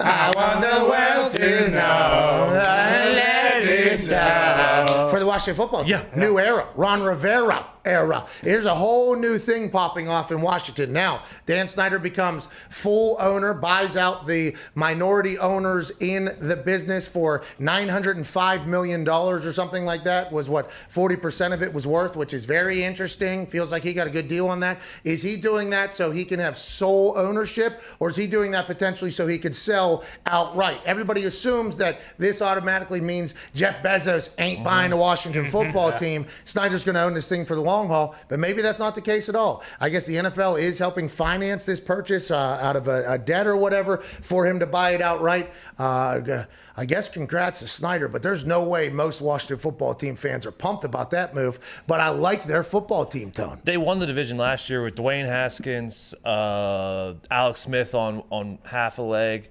The Cowboys are the favorites at plus 105. I don't trust the Cowboys. I don't trust the Cowboys defense. They got Fitzpatrick and Heineke in case something happens to Fitzpatrick. Curtis Samuel, actual number 2 wide receiver now. The defense is great. They added William Jackson from the Bengals, I believe. Yes. I just don't see how the Washington football team got worse and the Cowboys got that much better. Yeah, Dak's coming back, but their issue was always on defense. Give me the Washington football team plus the 280. Ryan Fitzmagic's going to win games. Yeah, that's right. It's just easy that. And you got Chase Young on the other side. Seems like he is going to be a guy. Everybody believes it in the NFL. Now, he had a moment with Tom Brady last year, and by the way, they almost beat Tom Brady the week after saying, I want Tom, I want Tom. Now, Chase is only going to continue to get better. The NFL game's only going to slow down for him as he experiences more things, more chips, more everything. But there's a couple plays last year where you saw Chase Young do things that we all thought Jadeveon Clowney was going to do when he got in the NFL. Because Jadeveon Clowney, if you do recall, whenever he was in college, the things he was doing to people was awesome. I mean, he signed a $100 million Puma deal before he even stepped foot on a football field, and Puma wasn't even allowed on the football field. That's what everybody thought was going to go on. Now, Jadeveon Clowney became a disruptor. His stats maybe not as big as everybody expected. Jadeveon Clowney still makes teams better. Now, at this stage, that's going to be an interesting conversation for wherever he lands, but Chase Young was making these highlight plays that I think we thought was potentially coming from Clowney back in the day. He ran full speed, grabbed a football on the ground, picked it up, or left-handed, I believe, picked it up and just sprinted into this dude is the youngest on the field right now, but he's also seems to be the grown-ass man on the field. That's a leadership that you can set on the defensive side and kind of build around. It feels like in his mic'd ups, he's very dialed into the team, very thankful for the team. I like what they're doing over there. Fitzmagic's not the long-term answer. Who knows if Heineke is, but if he can get a couple wins in the next couple years, why not at plus what, 280? Plus 280. That's good money right now. Hey, this is Tone's Future Fortunes. That's good money. And if you don't like the Washington football team, the Giants sitting there at plus 460 with their there it is. Hey, you can bet both, by the way. Correct. Why not? Still make money on this whole thing. Yesterday, before Tone's Future Fortunes, we were talking about it. One of the divisions that I think he'll talk about here maybe tomorrow or the next day, you could potentially bet on like 3 of the teams and still make money if you're doing the math. That is next level gambling, but that's what you got to do when you're trying to beat these fucking sports books. That's right. Hey, Tone, great job today, pal. Hey, thank you. Baby Tone. Browns plus 200, Washington football team plus 280. You trust the Cowboys? I don't. You don't like Big Mike? Big Mike. No, I mean, no. He's got the watermelon thing. I love Big Mike. How many times can you go to the well on that? Well, Dak hasn't seen it yet. He wasn't even true. in it. Nope. Yeah, So you know 4 what I more mean? times. Hard to sleep on Joey Judge. I mean, there was actually just news they're not bringing back Alden Smith. Really? Yeah, he had a nice little. Where's he gone? Add him to the list. Good question. Operating on the Colts. You think? Speaking of some news, shout out Tone, making us all money hopefully in the future. And I assume somebody will keep track of how you do with all these things and let you know whenever this shit pops off. I'm sure. January, I'm sure you will be reminded of what you were saying now, but I do believe it is good money. Allegedly, Sammy Watkins had a great visit with the Ravens yesterday, but he did get out of the building without a deal. He is visiting with the Indianapolis Colts today. The Colts need a weapon. Even when they had T.Y. Hilton, who is a great wide receiver, by the way, great wide receiver, who I guess isn't generating a lot of interest as somebody who maybe is getting a narrative from somebody to push that narrative. But if Sammy Watkins comes to the Colts and we see any resemblance of Sammy whenever Sammy gives it a go, you know, when Sammy turns up, he's a fucking ball player. He's making some plays. Obviously, Ndamukong Suh signs back. James White signed with the Patriots. There was a conversation about him potentially going down to the Buccaneers with to reunite with Tom Brady, who loves him, especially coming out of the backfield. He's back at the Patriots. The whole band's back together, huh? Oh, yeah. Patriot way still intact. Very interesting, too, because we saw during the last couple months the Patriot way was kind of drawn on two sides with the offense and defense. Obviously, Belichick and Brady. James White, offensive guy, not choosing Brady, choosing the Belichick way. Is this the first offensive player who has... David Andrews, but I don't know if he was going down to Tampa. Yeah, and he wanted to go back to New England, and they said his deal reflected that. Bill Belichick gave him the old Tom Brady. Hey, we're going to win some games. Also, LeGarrette Blount, the guy James White hugged immediately after winning the Super Bowl against the Falcons. We are going to talk to LeGarrette Blount in about an hour right now, not only about the James White deal, but just the Patriots in general. Yeah. You're like, hey, how do you feel about this? He has also launched a CBD company, I think. I'm not 100% sure. I think it's we should look that up before we talk to him. He's getting into business. He retired shortly after one of his visits on this show because I asked him, "You playing her?" Yeah, you told me. Hey, you playing her? You should probably retire. Then like 4 days later, retired. He was a legend on the field. Legend on the football field. Pittsburgh, Philly, New England, obviously. Tampa. The NFL and the NFLPA are currently negotiating. Let me tell you what they're negotiating. Okay? The NFL, pre-COVID, they enjoyed the off-season workouts. They enjoyed the OTAs, the mini camps, because these were things that they could, get some content, some publicity, some footage, some storylines out of to keep the NFL kind of in the topic of conversation.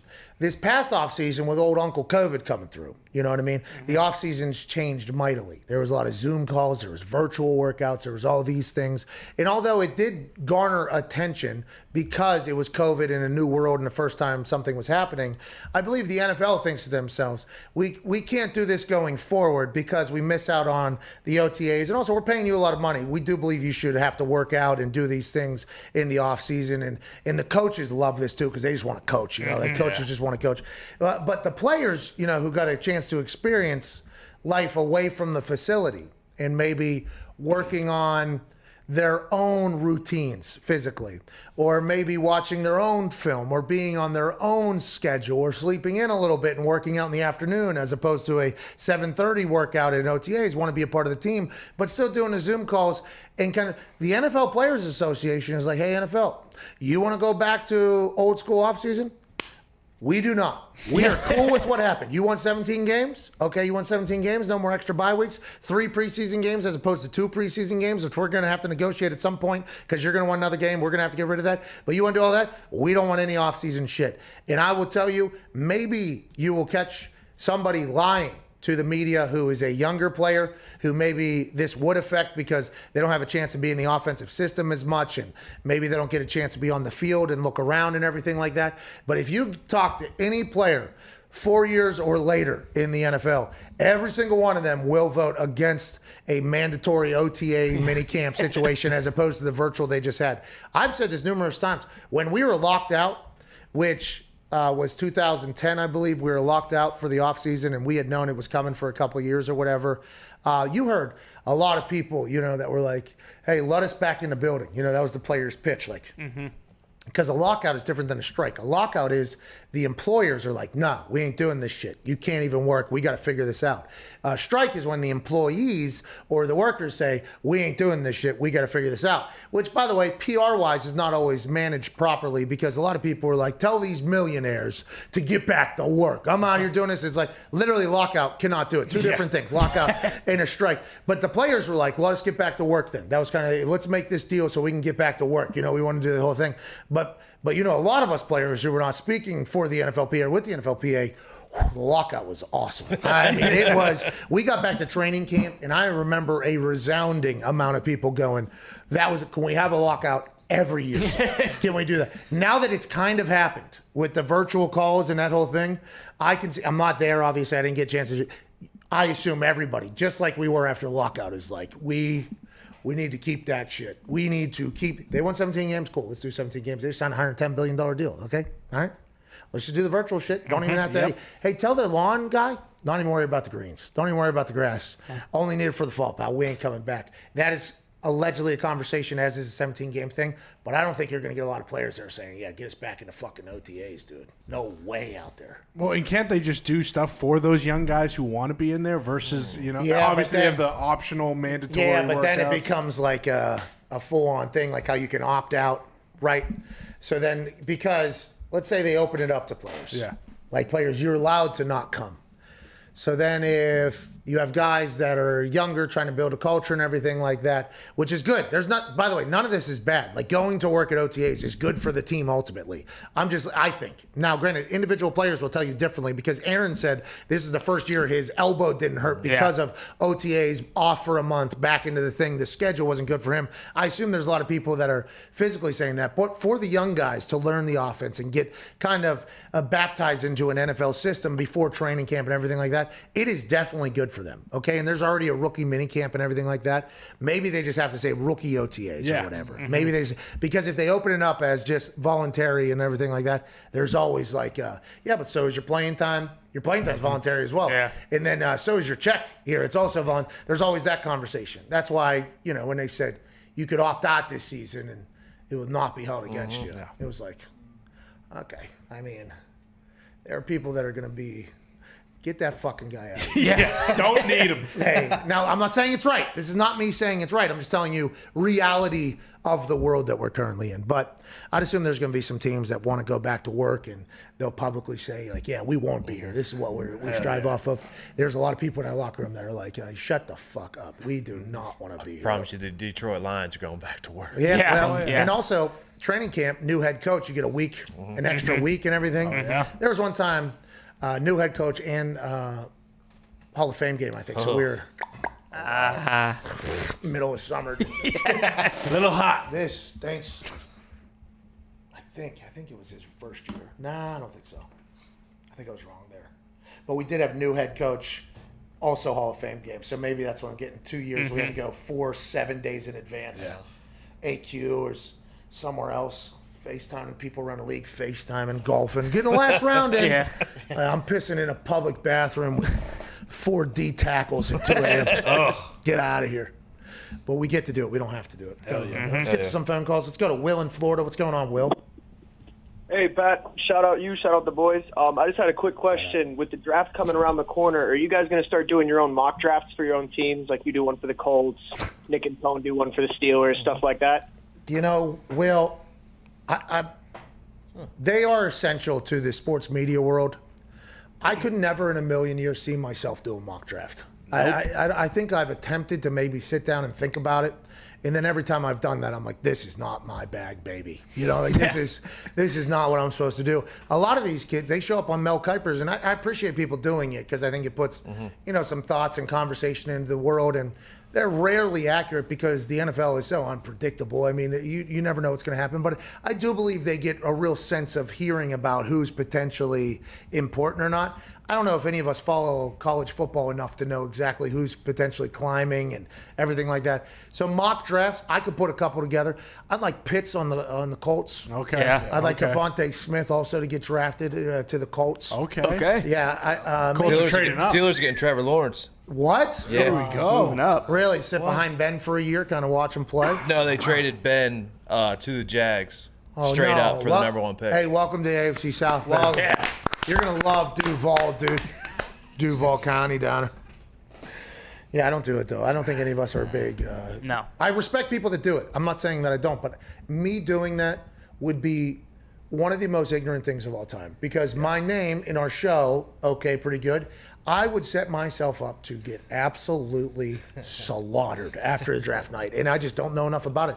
I'll react the shit out of some draft picks, though, which, by the way, our draft spectacular is about to. Hey, draft spectacular is coming together really, really nice. What's that, Ty? No, I was just going to say, it's fun looking at him and everything, too, but you're also, if you're doing that yourself and heavily invested in it and you're a fan of a team, you're just setting yourself up for disappointment because there's a good chance that none of the guys you want them to draft are going to go to your team. Yeah. Our draft spectacular last year was highlighted by one moment, and it was actually when one particular fan was so disappointed in their team. And that person was also dressed up like Mel Kiper. And it was Mad Mel Kiper. And that was Ty. So I think Ty is potentially bracing for the worst this potential draft as opposed to what happened last year. But it's hard not to get caught up in the hype, especially whenever you see draft experts giving out their predictions. We are not those. We know our lane. We are sports football stooges. That's all we are. Somebody got paid in the NFL. Great cash, homie. Ndamukong Suh this morning agreed to a deal with the Buccaneers to go back 1 year up to $10 million. James White agreed to a deal with the New England Patriots to return back home. Who signed something? The Steelers have signed Bob Spokane. Let's go! To a 1 year contract linebacker that had to come in and play this past season. That was broken by Missy Matthews, who Plum High School graduate and Pittsburgh Steelers reporter. Wow. Shout out to Plum and to Missy Matthews on that break. Bob Spokane is back. The biggest neck Don is back in the Bumblebee jersey. His season last year was quite a roller coaster. He was trying to get on a team. I believe he was cut, gets on a team, then becomes a starter, then starts making a bunch of plays. His name's Bob Spillane, so it's just like a great name for everybody to talk to. Long hair. He had a hit last year where he and Derrick Henry, the MVP candidate running back, who is bigger, stronger, faster than seems like everybody else on earth at this moment. He and Bob Spokane met in a goal line play down by the end zone, and it was a stalemate. And Bob Spokane, before that ball was snapped, actually you see him understand what's about to happen because he's a heady football player and skip backwards a couple steps so he could get more room to do a full running head start into Derrick Henry's face. That's the type of guy that Pittsburgh Steelers fans love. He's back on a 1-year deal. Him and Derrick Henry had quite a meeting of the minds at about the 2-yard line down there in Tennessee. Devin Bush and Bubby Spillane back in the middle. Watch out. All of a sudden, Steelers fans are excited. You think that Cleveland Browns bet you made yesterday is maybe not a good one. Throw it out the window. Spokane came back. Bubby Lifting Spillane. neck and cashing checks. That's what Bob Spokane does. That is what he does. That neck is a full-on pyramid scheme. Yeah, tree trunk. Yeah, it goes like this here. Looks like a thigh. And that's why whenever you realize it does look like a thigh. Yeah. But it's kind of down to the knee. Is the Exactly. head. Down to like the knee is the head. Yeah. And we're not talking like a little baby-ass thigh. No. We're talking like good meaty thigh. Yeah, you should draw a face on your Knee, kneecap. and it would be like, hey, here's Bob Spokane. Have him on the show every day. That's kind of, which, by the way, now that he's potentially changing Diggs' mind to the Steelers winning the division instead of the Browns because of him coming back, maybe we should have him on the show every day. But you have to have a thigh neck to make that decision that, okay, it's going to be a collision here. So I'm going to give myself some more room here. And Derrick Henry's, by the way, probably watching him do that. And Derrick Henry's like, oh, fuck, here we go. All right. And then he sees that neck coming flying at him. He's the perfect Pittsburgh Steeler. Perfect. And he's back for another year. Juju also back, Bob. Ooh. There's some more stories coming out of the Pittsburgh Steelers. Allegedly, Chase Claypool was a part of a fight this morning or last night in a bar outside of in Southern California, I believe. Now, I will say this. A couple of the videos are a bit damning for one of the video is a bit damning for Chase Claypool. It appears as if he potentially kicks a guy. We have no idea what happened before. We have no clue what happens after. But that's something that obviously in the world that we currently live in. Now, back in the day, guys would get into drunk fights. And I'm not just saying football guys. I'm talking just mostly men in general. And I know that sounds sexist to say the men are the dumb ones that fight in public, but it seemed like back in the day, men were normally the fighters. Now, let's not get crazy. There'd be some women fights that would go down out there, and it was obviously a big deal. But men have been fighting in public places while intoxicated for a very long time. Since the Stone Age. Long time. I don't know what they were drinking back then, but I assume it was something that was getting them a little bit of a buzz. Mead. And that whole thing, whatever it was, yeah. But what you say? Mead. Mead. I don't know what that is. Oh, Pour me another. Yeah. What's Fetch me a mead. Oh, really? Yeah. Okay. Wench. Something like that. Whoa. Jesus Christ. I mean, You're a come on. scumbag. We got to talk about it. But anyways, men have been fighting intoxicated for a long time. But in 2021, if you're Chase Claypool, and I assume he was also potentially partaking in some beverages, I'm not sure. This is all alleged. But in 2021, you just can't do it anymore. Like, you just can't do it anymore. Back in the day, there has been fights I've seen with teammates of mine. I've been in fights with teammates of mine. And afterwards, I feel like there is a respect from each side. Nowadays, you just can't do it. Everybody's going to catch it on film. There's probably a lawsuit coming on the other side. That person potentially also has a gun, by the way. I mean, there is, in 2021, you just can't do it anymore. And by the way, that's for the betterment of everybody. So that people don't have to walk around with their head on a swivel all the time. It feels like fighting has become less of a norm in public, although there were some drunk whites in Indianapolis on St. Patrick's Day that were trying to keep it alive. Chase Claypool just has to understand that you can't do this right now if you're Chase Claypool. You just can't have it. Just can't do it. Now, there's a lot of people that are going to go after him, and those people have probably done a lot worse. But in 2021, Chase Claypool has to understand who he is, where he is. You're not just some guy at Notre Dame anymore. You are now an NFL big-time playmaker. You cannot put yourself in that situation with where our society currently is. Who knows what happened before? I'm not saying he wasn't defending himself or whatever. You just can't fucking do it. Steelers are all the way back, baby. Bar fights. Bar fights. You got a dump truck at middle linebacker, and you got a wide receiver who isn't afraid to crack back someone and take their skull off. Who, by the way, is an upgraded version via Ike Taylor of Hines Ward. The boys are back, and we are buzzing. Okay, let's get to a break here, shall we? Chase. Just can't do it in 2021. Why? Like, just can't do it. Gotta have a fall guy. Can't have Fall Guy anymore. No point. Everybody knows exactly what you do. Damn it. Listen, I got into an altercation with somebody about a week or two after the Super Bowl, my rookie year. Yeah. It wasn't just me, obviously. There was a group of people. We were all intoxicated. And we were defending ourselves, obviously, and the cop actually saw that happen.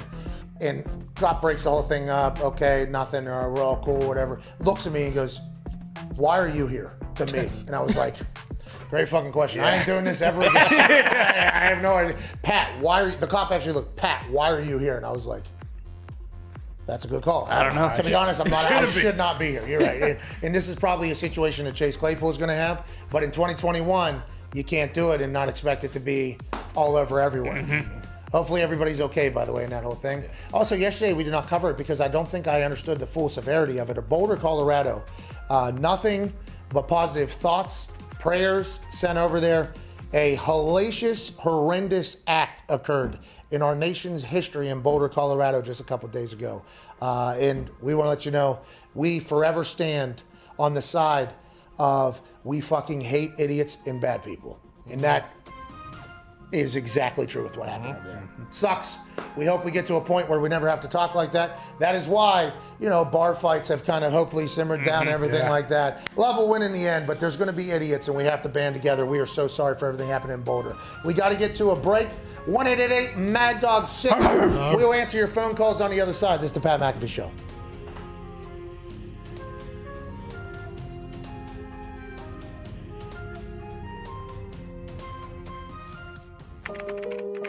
I heard you had $6 left in your account. Is that accurate? It is. Current balance is $6. Do me a favor and refresh that. Oh, wow. Oh, my gosh. That's crazy. Wow. Oh, my gosh. Thank you so much.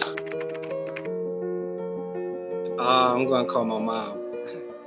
Let's go, dude. Jaleel, how are you doing on this beautiful day now that you're a new millionaire, Jaleel? Man, it's truly a blessing, especially in the middle of a pandemic. And how did this whole thing kind of unfold here with FanDuel? I woke up Monday morning, got a call. I actually didn't answer because I didn't know the number. So, fortunately... $1 million is calling? Yeah. Fuck 'em. Right. Hey, this money is not supposed to happen like this, okay? Right. It's just now starting to set in, like, I'm really a millionaire now. Yeah. Jaleel! How much will go back into betting, you think? Because, by the way, they're giving out another $1 million. Maybe it'll be Jaleel again. Hey, maybe you go 2 for out there. I'll definitely place a few more bets. I don't know if I'll win as much at all, but it's truly amazing. Once again, it's amazing. Jaleel, congratulations. Enjoy this. I hope you win the next one, by the way. And if not you, obviously somebody else. Thank you so much, guys. I really do appreciate it. Definitely was not expecting it, man. It's crazy. FanDuel, your favorite sports book, yeah? Definitely. Yeah, I would assume. What do you do day to day? Are you going to continue doing that? What do you do day to day? Yeah, I plan on still working. It's going to be hard not to tell your boss, though, today, I'd assume. Man. Hey, get over there, Jaleel. Hey, how about not? How about you get over there now? I think you should go out there. Ladies and gentlemen, Jaleel Harden, congrats. Thank you so much.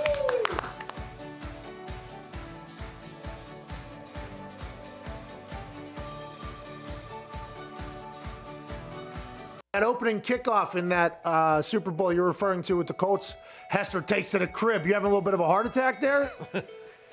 Very bad decision, Pat, on my part. All week up in Indy, we're practicing, and we know he's their number one threat. They don't have a lot of offensive weaponry. They win with defense and special team. So for the whole week, we're in Indy. We're not going to let him touch the ball. We practice squibbing to the corners, bouncing the ball, high kick, pop-up kickoff, punt it out of bounds, everything to not let him touch the ball. We have a chapel service, and the chaplain talks about David and Goliath, and he says, hey, the reason David beat Goliath, he wasn't afraid. Everybody else was afraid. David ran right at him, threw it right between the eyes, and it was over. And I started thinking, we're acting like we're afraid of Devin Hester.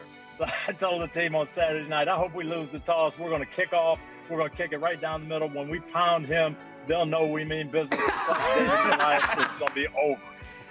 We kicked it to him 12 seconds later. He's in the other end zone. He's looking at me saying, what idiot decided to kick the ball to Devin Hester? But fortunately, the last 59 minutes, the team made up for it. Wait until they see the tone we set on the opening kickoff. Yeah, that was it. I bet you Vinatieri was sitting there. I don't know if that's such a good idea.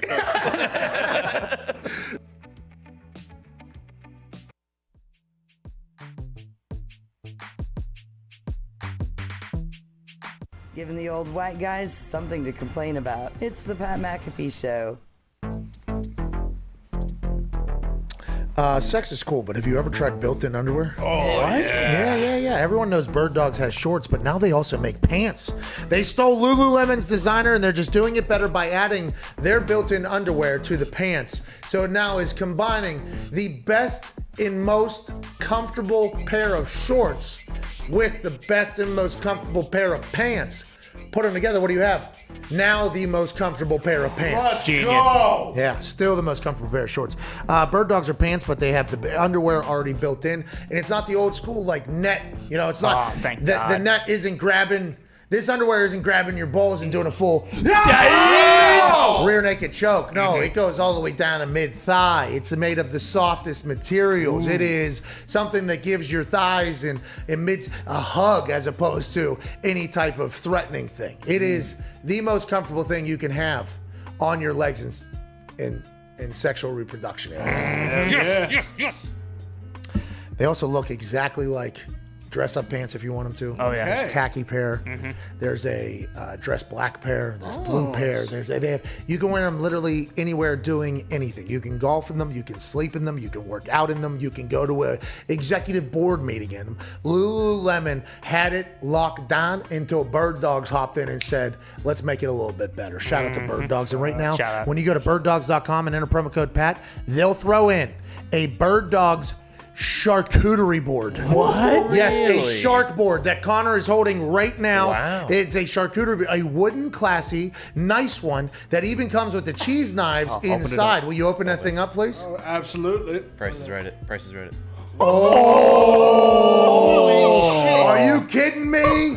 Live a life of sophistication while getting the comfort that you never thought you could experience with a multifaceted shark board that comes with the knives as well as the most comfortable pants or shorts you've ever worn in your entire life. That's when you go to birddogs.com and enter promo code PAT. A free Bird Dogs charcuterie board shows up. Wow, that's unbelievable. Great. Pretty sweet. It's a pyramid of success on this thing, too. Yeah, what's it say? Oh, there's some good stuff on here. I mean, one of the funny ones, JFK, not him. John F. Kurtzman, that's my neighbor. Guy's the tits. That's what it says on there, Right there on the shark board. Swear to God. Good sell, Connor. Thank you, sir. Really appreciate that. No problem. Let's get some phone calls. Let's go to David in New York. What's They going put on? it on there, not me. What's going on, David? does really say that. JFK is a good guy. He is the tits, by the way. And while you're using the incredible knives they have in there, you'll be able to cut right on top of that They message. put a piece of cheese on that. David, what do you want to talk about, pal? So I want to talk about the Jets for a sec. So since 2011 season, they've played the past 20 times and won 2 games. Both of them went overtime. Nice. They suck. Is there any chance the Jets win the division the next 5-10 years? I mean, there's a chance, right? David, David, you got to hold on some sort of optimism if you're a fan, right? You can't just go into the year believing, oh, we got no shot here. I guess there are teams that do that. I would assume last year the Jets did that. The Jaguars did that. The Lions potentially go like, okay, this year 10-6 in a playoff win. Sure. But you have to at least think there's a chance you're going to make the playoffs going into the season. And if you don't even think there's a chance to make the playoffs, I'm very impressed with your loyalty to said team that you continue to be a fan of, invest in, and everything like that. The Jets are a team in an organization that I think has tried their fans. Like, like, hey, we're going to, whenever you like walk-on tryouts for a college football team or those workouts are basically that free agents do for teams and NFL workouts, they are going to try to run the people to death. And it's just like boot camp, I'd assume, and Budge training for the SEAL Team 6 and everything like that, or the Navy SEALs. They're going to train to kind of get rid of the fakers. Okay, we're going to get rid of the pretenders of the group. It's going to be very hard. If you stick with it, you're somebody just mentally feels like you're invested in us.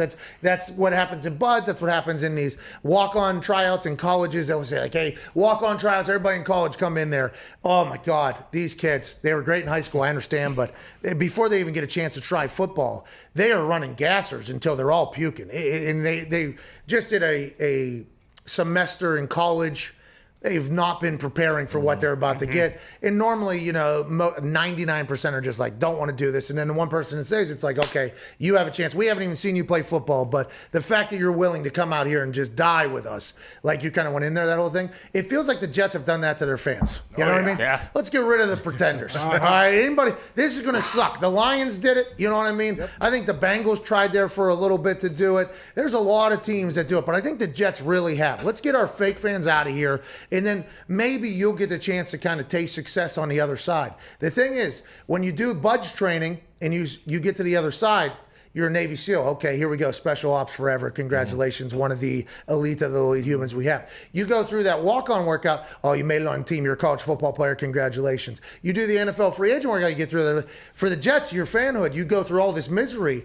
Who knows if it'll ever get to the other side? And that's what David was saying. Like, I don't know if there's ever a fucking sunshine coming up. And to be honest, I don't know if anybody else sees it with the Bills, let alone what the Patriots are doing. The Dolphins, who knows what's going on down there. But it's going to be tough, I think, for a long time. But Bob Sala's the guy, I think, who could potentially turn that thing around. It was so strenuous at one point that even Fireman Ted had to leave. Yeah, Ed was his name. Ed did retire there for a few years. He said, I can't fucking do the show, the clown show anymore. You guys, they cut to him, even if they're down 30, for a kickoff or whatever, and he's doing the JETS thing, and he fucking took the helmet off, and he said, listen, I ain't doing this anymore. Can't do it. I give my all every game. You see this head shaved perfectly. You see this helmet, it is fantastic. You see the paint on the face.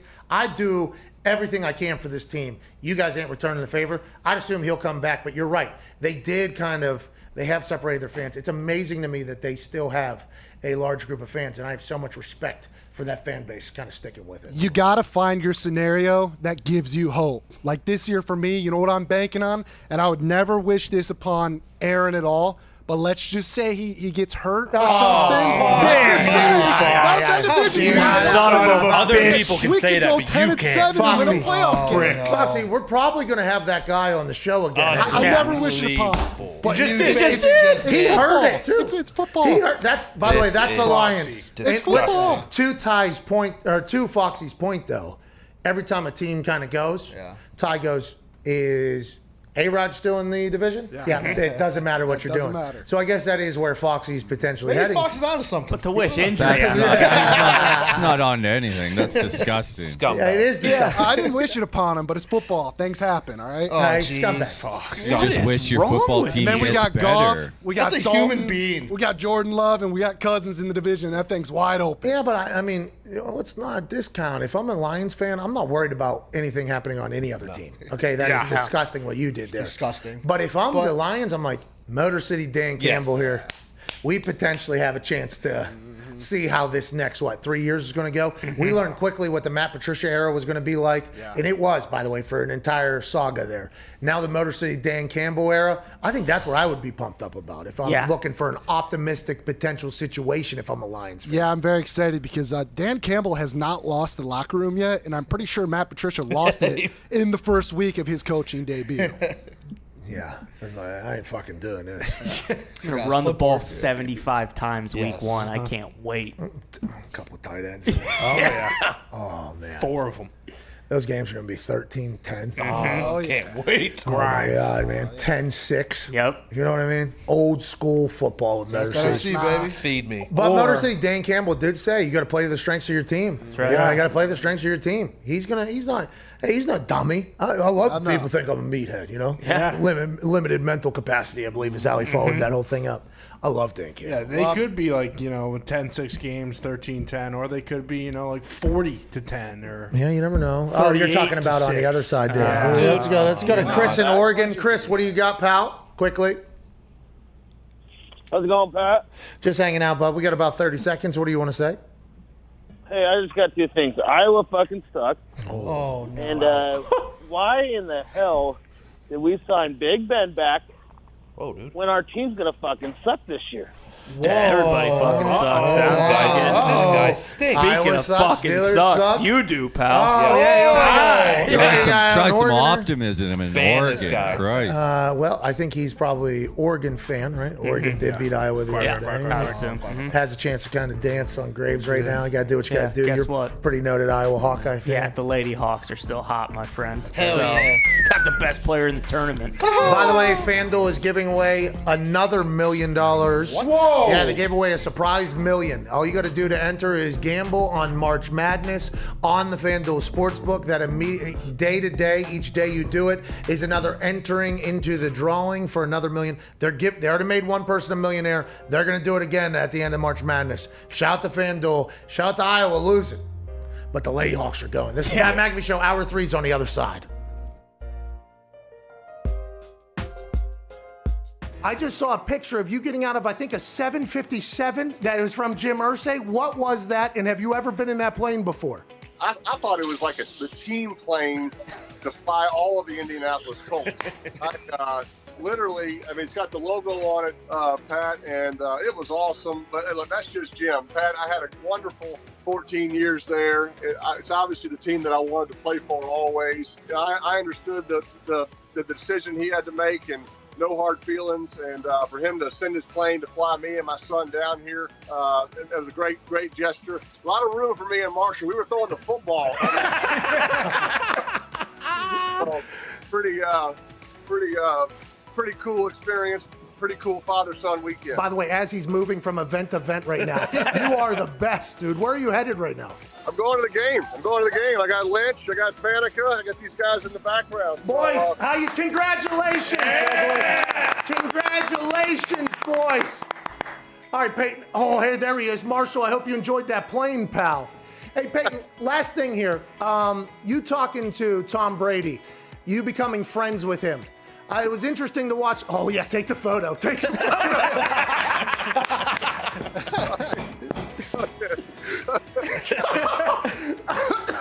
All right, we will wrap this up. Well, I'll tell you, Pat, I don't think anybody can do what Tom has done. Look, I know how hard it was for me to get on the same page with my receivers, learn a new system, learn new coaches. But I had a full off season. I was injured. I was rehabbing. The fact that Tom has done this in a COVID pandemic off season, no time to meet with his receivers. He met with his coaches illegally by breaking into Byron Leftwich's house. So besides that, it's been incredible what he's been able to accomplish, and he deserves all the credit. His leadership is what's put the Bucs in this game today, and I have great respect for him because I know how hard it is, but he deserves all the credit. Hey, how did you know Red 18 was coming? Pat, I mean, I can't tell you how much I appreciate you telling that story and just growing the legend. That was about the 18th time I tried it. I was 17 going into that. And, you know, when it doesn't hit, you just keep walking. Nobody ever really tells you about it. So when it hit, I was as surprised as you were. And the reaction from some of the good old folks there in the casino that night was pretty special. Well, I appreciate you doing that. You made me and those folks in the casino a bunch of money. Congrats on the Hall of Fame nod. Thank you for spending time. Enjoy yourself at the game, Peyton. Pat, thanks, pal. I appreciate you. The Sheriff, Hall of Famer, Peyton Manning. I was on a team that was very bad at football. We almost were completely defeated until Dan Orlovsky showed up and got 2 big wins. We ended up almost losing the luck pick because Dan Orlovsky, everybody thinks they're going to get fired. Every player thinks they're going to get cut. Every coach thinks they're going to get fired. They try to pawn blame off on other positional groups. If it's the linebackers, they're like, we did our job. D-line can't do anything, can't stop it. There's a lot of that chatter, but it's a miserable existence. I mean, it's just the way it is. That's why you have to have so much respect for a player like Joe Thomas, who played a perennial all-pro career in a situation that was so negative and so terrible. I think if Joe Thomas got a chance and his knees let him experience a winning organization, I couldn't even fathom what Joe Thomas would have thought. I mean, life is just much better whenever you win. When you win, food tastes better. Drinks taste better. Sex feels better. Everything is better when you win. Winning cures all, they say. That's not just in the building and for a football team. That's in your life. Everything is just better when you win. And when you lose, especially when you're talking about some of the most competitive humans on earth, it is a nightmare. You got a lot of people trying to jump off the ship. You got a lot of people trying to figure it out. And whenever you're in a situation like that, it's just a full-blown nightmare for everybody. You got to think, when you get to the NFL, let's assume that the humans that make it to the NFL have had a lot of success through their lives. High school football, probably one good player, a guy who's going to make the NFL can lead a team to success. In college, if you have a couple good players that can make the NFL and make it to the Dolphins, even though the Dolphins stink, you're still going to make it to the NFL. Let's assume that team has had success. So then you get to a completely unsuccessful operation, a completely defeated operation, and then it's like, man, this is a whole new life for us. I'll never forget, I had a coach, special teams coach. I won't say his name because this is a terrible thing to say as a coach. We lost the game. It was back in the first regime. We were a good team. We lost the game, and everybody was moping. Like people were not happy that we lost the game the next day. He was, you guys just haven't lost enough. That's what he said. Everybody looked at him and was like, yeah, no crap.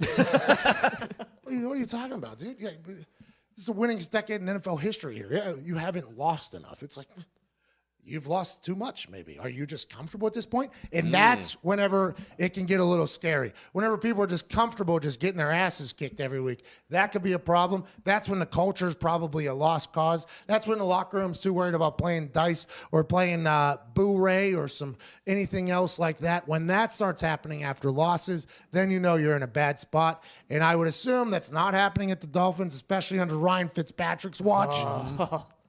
But maybe it is. I don't know. But that is a miserable existence. I am not a fan of that. All right, here's what I'm talking about. Hey, I've been feeling it, feeding off my confidence. Conscious, critical to content.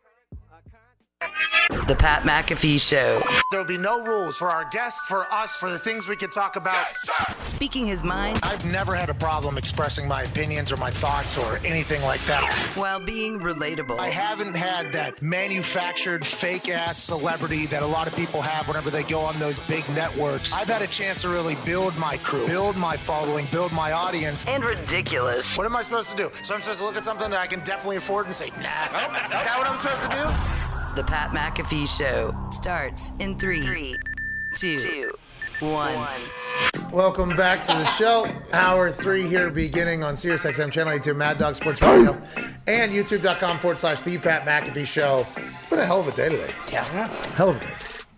Third hour will begin exactly how it normally does. Joining us from his attic in Ohio, ladies and gentlemen, AJ Hall. AJ, how you doing, pal? What's happening, guys? I got to see almost all of your interview with Alex Honnold. It was good, man. I think you did a great job. Thank you. I that was one of the only. Thank you. That means a lot. But the, when it was booked. He's an alien. He's an alien, by the way. Yes, he is. He absolutely is an alien. There's no other person like. But when it was booked, that type of conversation, I would normally say, okay, let's not do it on the live show. Let's do this because it's not necessarily something that Sports Stooge is normally known for talking about. So we can do this off air, and if it's terrible, we can maybe make it a little bit better or whatever. The fact that it was batting leadoff on today's show, I was like, all right, let's see if I can actually have a conversation with somebody here. Let's see if I. So I did real research on that one. I was pumped, and I've become a massive fan of that guy. So I was thankful for how much he opened up. It was cool. There's nobody like that guy, though, dude. Nobody. No, like his demeanor, and you guys showed the clip when he got to the top, when he free soloed, and he's just bounding back and forth on the rocks right on the edge. I'm like, no, that's one of the scariest parts right there, man. Like, in free solo, they get to the top or whatever, and he just sits on the edge of it with the back, and he's like tying up his ropes or whatever, and he's like, I think we could have. I think I'm going to do it this year. Yeah, and then he stands up and kind of just like dances. It's unbelievable that there's just zero. It does make sense, though, that his amygdala, is potentially showing no emotion in everyday life. Because if this becomes your everyday life, like this part right here, he's going to be exhausted. What if he sneezes, faints? Yeah. Anything like that, like my wife and I will go take a picture. We hike when we go places. By the way, hiking, if you grew up in like Pittsburgh or anywhere, it's just walking in the woods. Yeah. Okay, so I had never gone hiking before, but I had walked in the woods a lot. Okay. And when my wife loved hiking, she was like, let's go hiking. I'm like, well, I'm excited to do this. As we're doing it, I'm like, oh, we're just walking in the woods. and like, from back in the day, the inner child starts coming out because we used to run through these trails that would connect the streets, right? So the streets were connected by hills and trails and everything like that. And when you're going down a hill, turn that son of a bitch sideways, shuffle down the hill. There was a part of like probably Black Diamond hiking things where I was like, oh, this is just like I was a kid again. Sam, obviously incredible hiker, she's been doing it her whole life, but she was not happy with how much shit I was talking in the middle of hiking. Like, this is what you fucking guys play. This is walking in the woods. I've been doing this my entire life. But then we'll go and take a picture somewhere and it'll be on the edge or something or close to the edge, and it's like, man, if you just so happen to accidentally, like people accidentally fit, like dead. Yeah. I'm fucking dead right now. In Hawaii, we walk up this rock thing and you look down, it's just like certain death is right down there. What happens if I sneeze, slip? He's just fucking prancing around on top of these things after using every muscle in his body to climb up to the top of it. There's not even a thought of like, oh, my leg might just give out or something. There's not even a thought of that. If you sneeze though, you blow backwards, so you're good.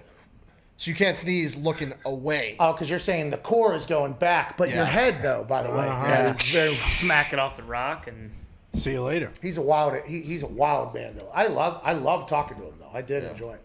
No, I thought he was great. I thought he enjoyed being on with you. Obviously, it was a little different than a lot of the podcasts and interviews that he has gone on over the years. But talking about taking pictures up at the top made me think of. Was it a guy or a girl who was taking a selfie at the top of over a cliff? Boom, dead. That became a thing. There's a few. Remember the people were planking. The plank thing was killing people. Remember the plank phenomenon happened. I want to bring planking back. I think planking should come back. Yeah, but what happens is it gets in the hands. Something happened to you. Well, see, that's what I'm talking about. That's exactly what I was talking. There's no way Nick was talking to me like that. I think he did. Well, seems like I think he did. But what I'm saying is it gets in the hands of wrong people, and they start planking when they shouldn't be planking. It's like those Russian videos that come out where they're doing Olympic gymnastic floor routines on the top of these buildings and skyscrapers. It's like, I appreciate the fact that you guys are doing this for our entertainment, okay? I do appreciate what you're doing, but I mean, that is some of the dumbest shit I've ever seen in my entire life that you're doing right there. People were falling off cliffs playing Pokemon Go, chasing shit on their goddamn phone. They're falling out of buildings. Yeah.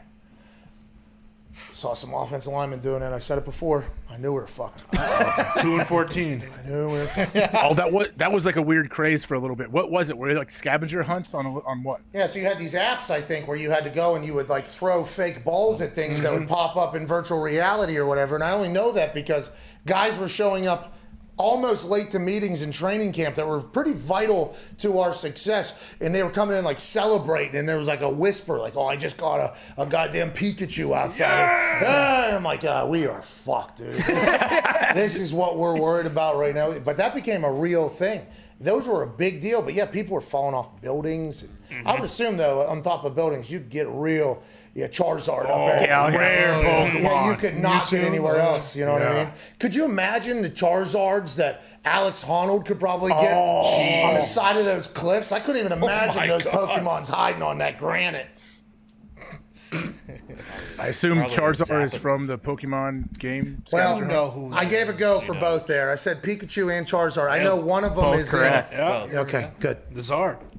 The Czar I only know because Billy collects the cards. They're worth like $7 billion. Yeah. Get a legendary That's a bird thing. on the side Like, of I need to tune into Billy. Is it his Twitch channel? Yeah, his Twitch channel.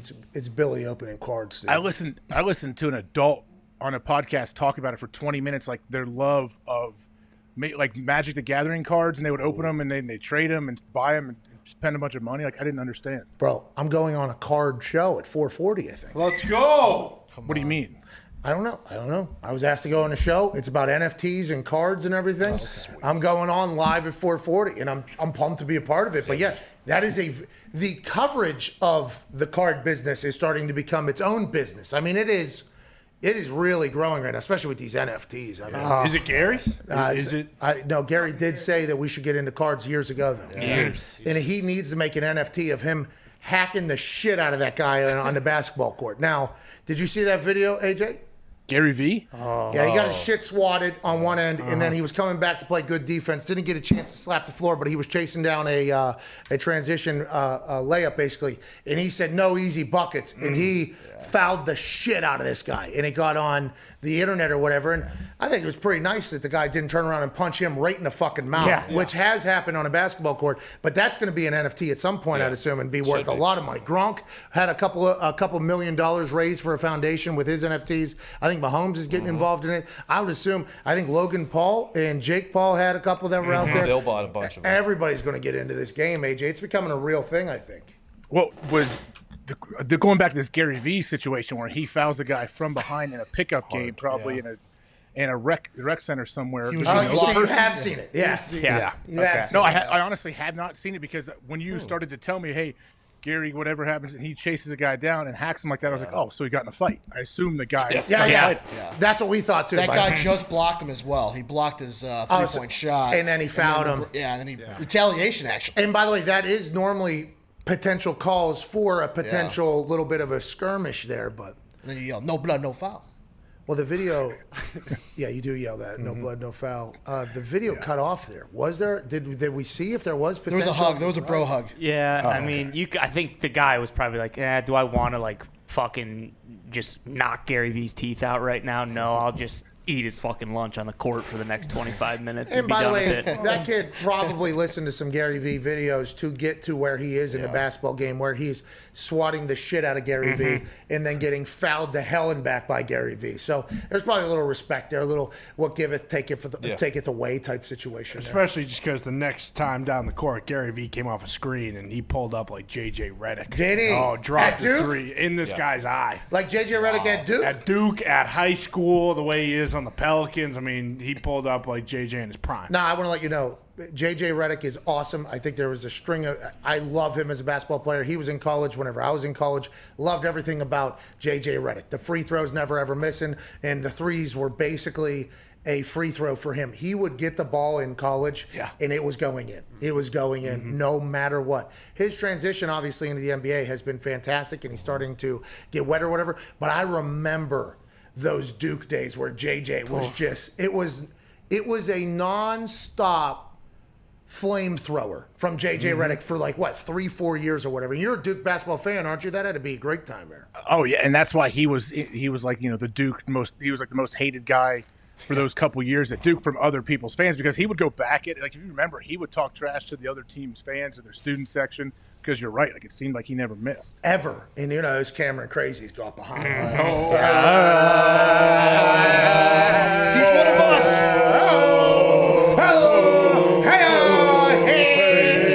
And then the guy comes blossoming out dressed like a little baby or whatever. Yep. That's JJ? Yeah. JJ loved that. Oh, yeah. Loved it. JJ Redick used to just, he was born in it. You know what I mean? Greg Paulus. Greg Paulus. He was the point guard who went and played quarterback at Syracuse. Yep. I remember him. Didn't play quarterback as well as they said he was. No, he did not. He stunk.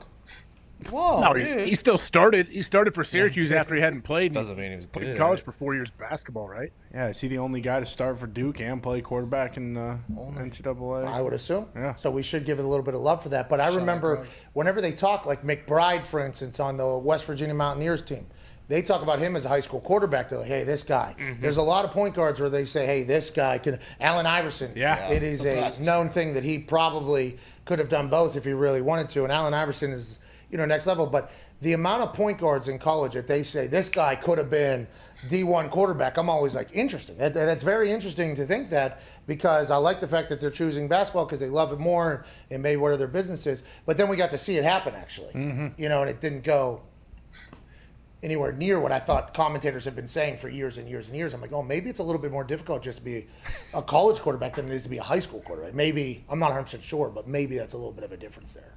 Yeah, a little bit, but it's like any NBA player that has a little bit of muscle. I'm like, that dude would be a great tight end. He'd be a first team All-Pro tight end for sure. Yeah, he'll just go right down the middle. Just easy.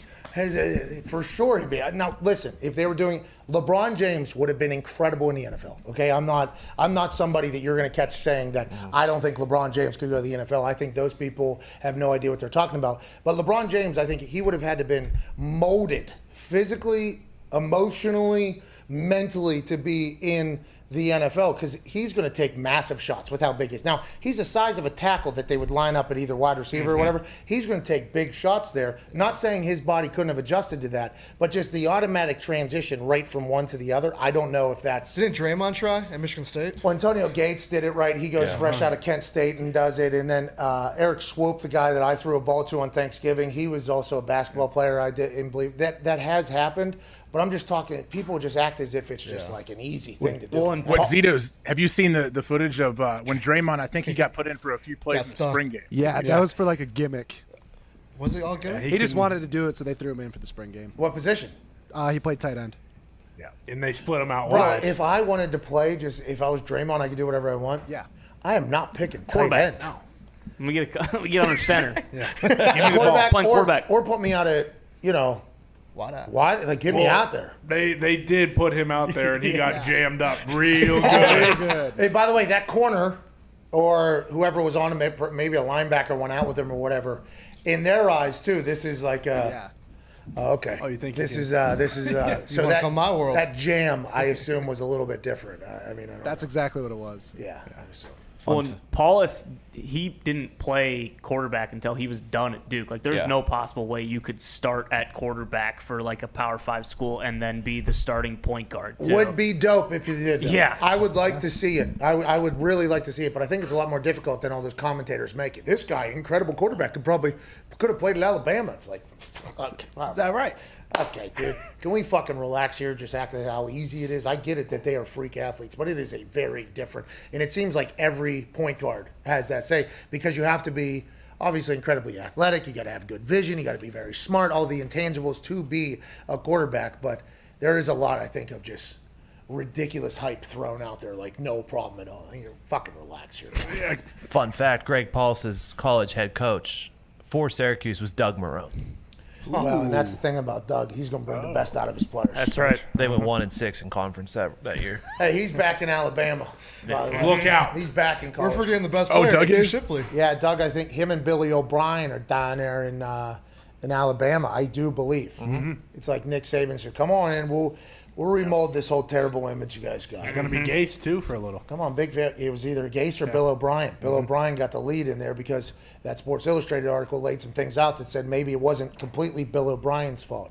Not sure any articles have come out about the Jets that don't blame Gase individually for everybody's failure. Don't think so, not yet. That's going to be tough. AJ, have you seen what the Tampa Bay Buccaneers have been able to do? This is unbelievable. Ndamukong Suh's back. 1 year, $10 million deal potential. Good for them. They got almost the whole fucking crew back.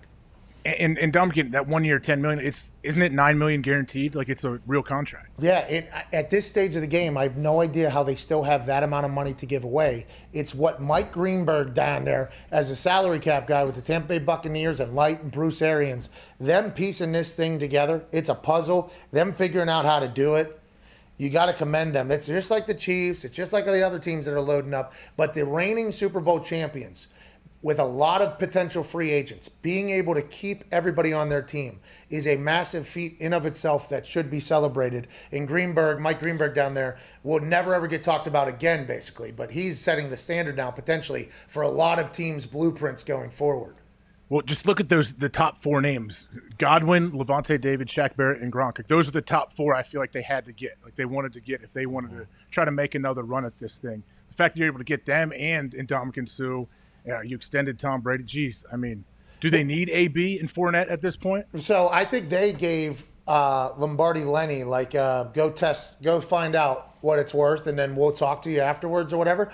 Leonard Fournette's stock was probably pretty hot. I'm surprised he has not been signed somewhere. Now, James White just signed back with the Patriots, so maybe there'll be a string of running backs here to see who goes where.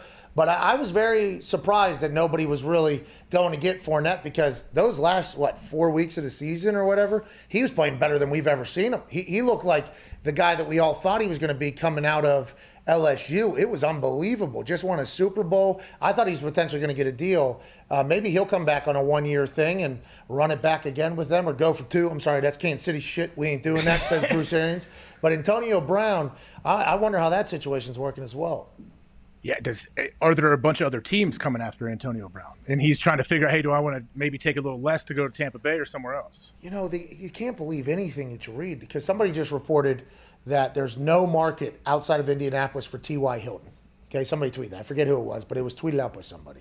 Then we just heard there's 3 teams targeting T.Y. Hilton. So it's like, who's putting out what information? You know, like who would it benefit to put out that there's no other market for T.Y. other than Indy? Well, you would think Indy potentially is putting that information out, but Indy doesn't seem to be a team that is just going to leak bad information. So maybe it's some other wide receiver's agent that is potentially putting that. You never know who it is. Then T.Y. puts out the eyeballs. Then it's like, well, the Ravens are interested. The Colts are interested. It's like, you never know where any of this shit's coming from, honestly. And then once deals are signed, we have no idea if those deals are accurate either. It's quite a cesspool of bullshit that we're trying to make our way through here, AJ. I guess that's why it's so fun to talk about and speculate because there's a million people doing it, and we all have a different take and a different opinion on what all of these things are. T.Y. is a player. When you say, if someone wants to say there's not a market for him, at what price? Are you saying like he's priced himself out of the market? Like there's definitely a market, but maybe it's just not at the price that he wants. Oh, so then maybe there's the follow-up. Okay, so who's putting out that information for that reason? You know, it's just, you never know.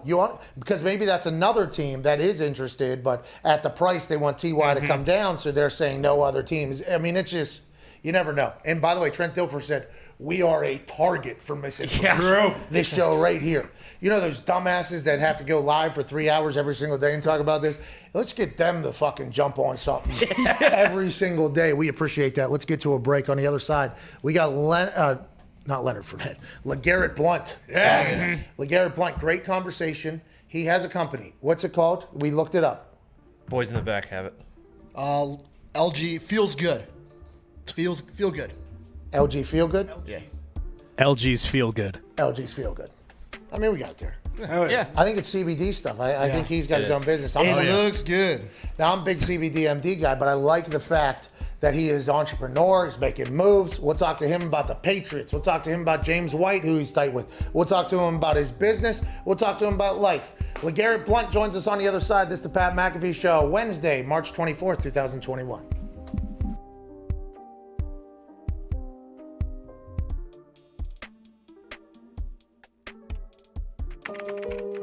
I heard you had $6 left in your account. Is that accurate? It is. Current balance is $6. Do me a favor and refresh that. Oh, wow. Oh, my gosh. That's crazy. Wow. Oh, my gosh. Thank you so much. I'm going to call my mom. Let's go, dude. Jaleel, how are you doing on this beautiful day now that you're a new millionaire, Jaleel? Man, it's truly a blessing, especially in the middle of a pandemic. And how did this whole thing kind of unfold here with FanDuel? I woke up Monday morning, got a call. I actually didn't answer because I didn't know the number. So, fortunately... $1 million is calling? Yeah. Fuck. Right. You know. Hey, this money is not supposed to happen like this, okay? Right. It's just now starting to set in. Like, I'm really a millionaire now. Yay. Jaleel. How much will go back into betting, you think? Because, by the way, they're giving out another $1 million. Maybe it'll be Jaleel again. Hey, maybe you go 2 for out there. I'll definitely place a few more bets. You know, I don't know if I'll win as much at all, but it's truly amazing. Once again, it's amazing. Jaleel, congratulations. Enjoy this. I hope you win the next one, by the way. And if not you, obviously somebody else. Thank you so much, guys. I really do appreciate it. Definitely was not expecting it, man. It's crazy. FanDuel, your favorite sports book, yeah? Definitely. Yeah, I would assume. What do you do day to day? Are you going to continue doing that? What do you do day to day? Yeah, I plan on still working. It's going to be hard not to tell your boss, though, today, I'd assume. Man. Hey, get over there, Jaleel. Hey, how about not? How about you get over there now? I think you should go out there. Ladies and gentlemen, Jaleel Harden, congrats.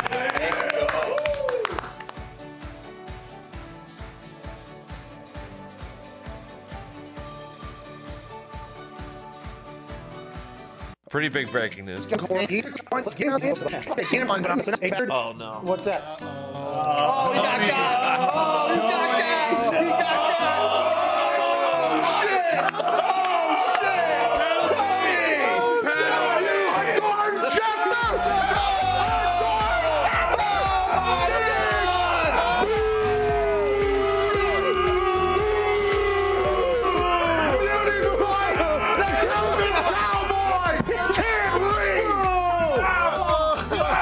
We got to get to a goddamn break. Can't happen.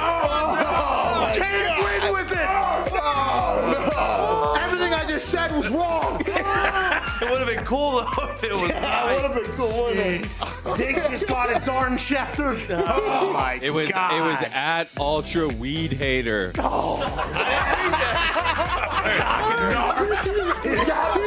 He got a cocker. What was it doing on my timeline? Bro, McCockner's just jujuing on me.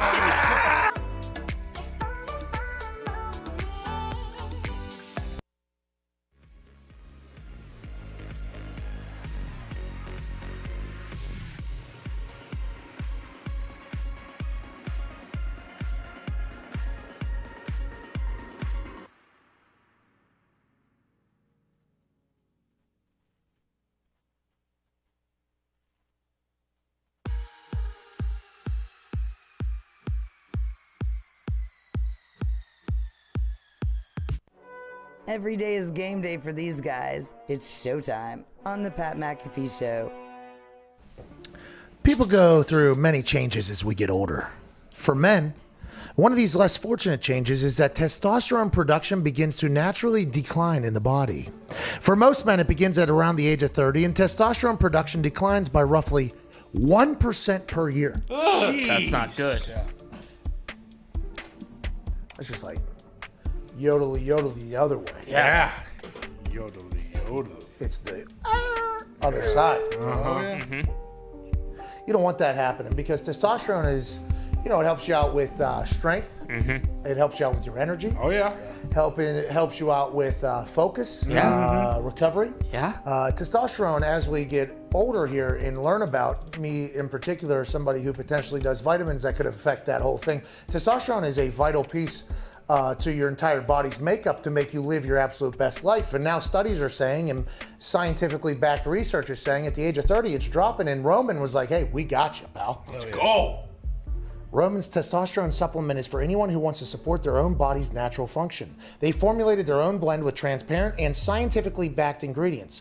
Getting started is simple. Just go to GetRoman.com/USA. Their supplement contains vitamin D3. Hell yeah. Yeah. I love that. D3, dude. D3, baby. Vitamin D3, zinc, magnesium, That's good. maca, and ashwagandha. In a unique blend designed by healthcare professionals that you can't get anywhere else. To learn more about these ingredients, please go to GetRoman.com/USA. Roman is also offering 15% off your first order and will deliver your supplements right to your door with free 2-day shipping. Wow. Get it by the weekend. Go to GetRoman.com/USA. $15 off your first order plus free 2-day shipping. It's GetRoman.com/USA. I've been taking this stuff last 2 weeks. Oh, yeah? What do you think? Feel good. Okay. It's 4 pills. It's 4 pills. You just take it. I did the reading on it. All these things are naturally created things.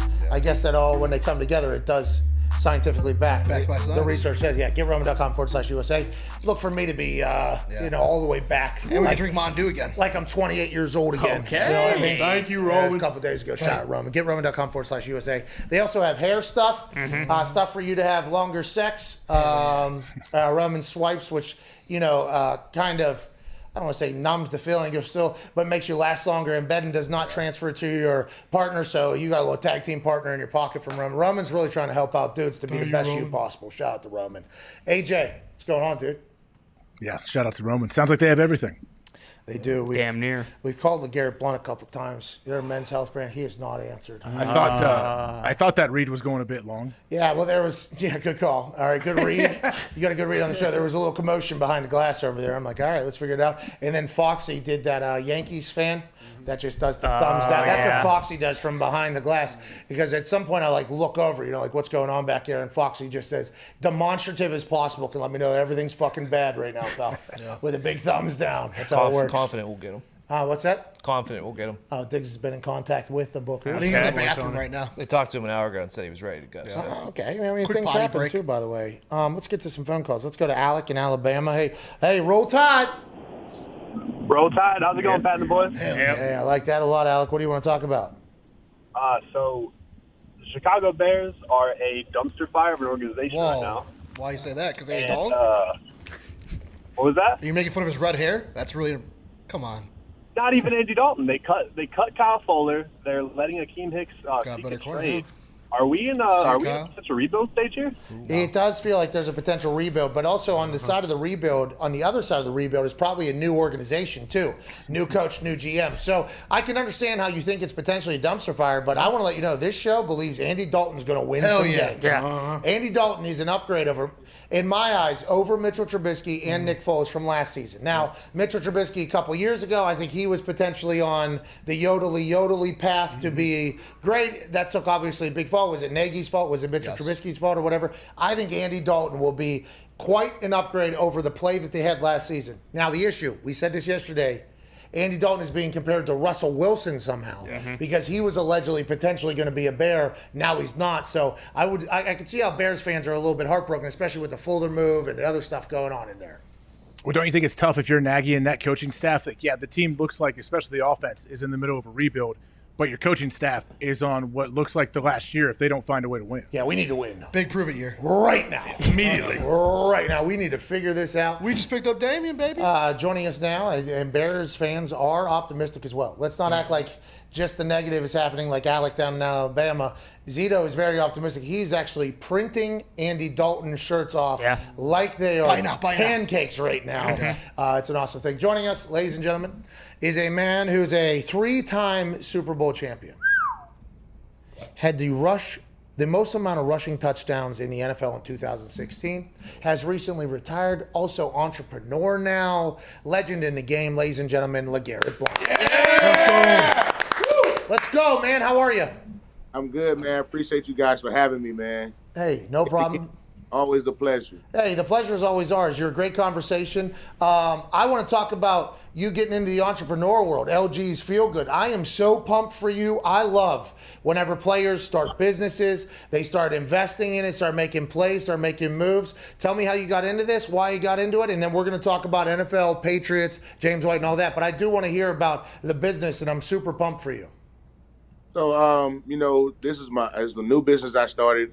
It's a pain reliever. It's 100% all natural, all organic, medically grade CBD. It's amazing. I think it's the best product on the market. LG's Feel Good. I think that it's a way to get away from, obviously other ways of dealing with pain.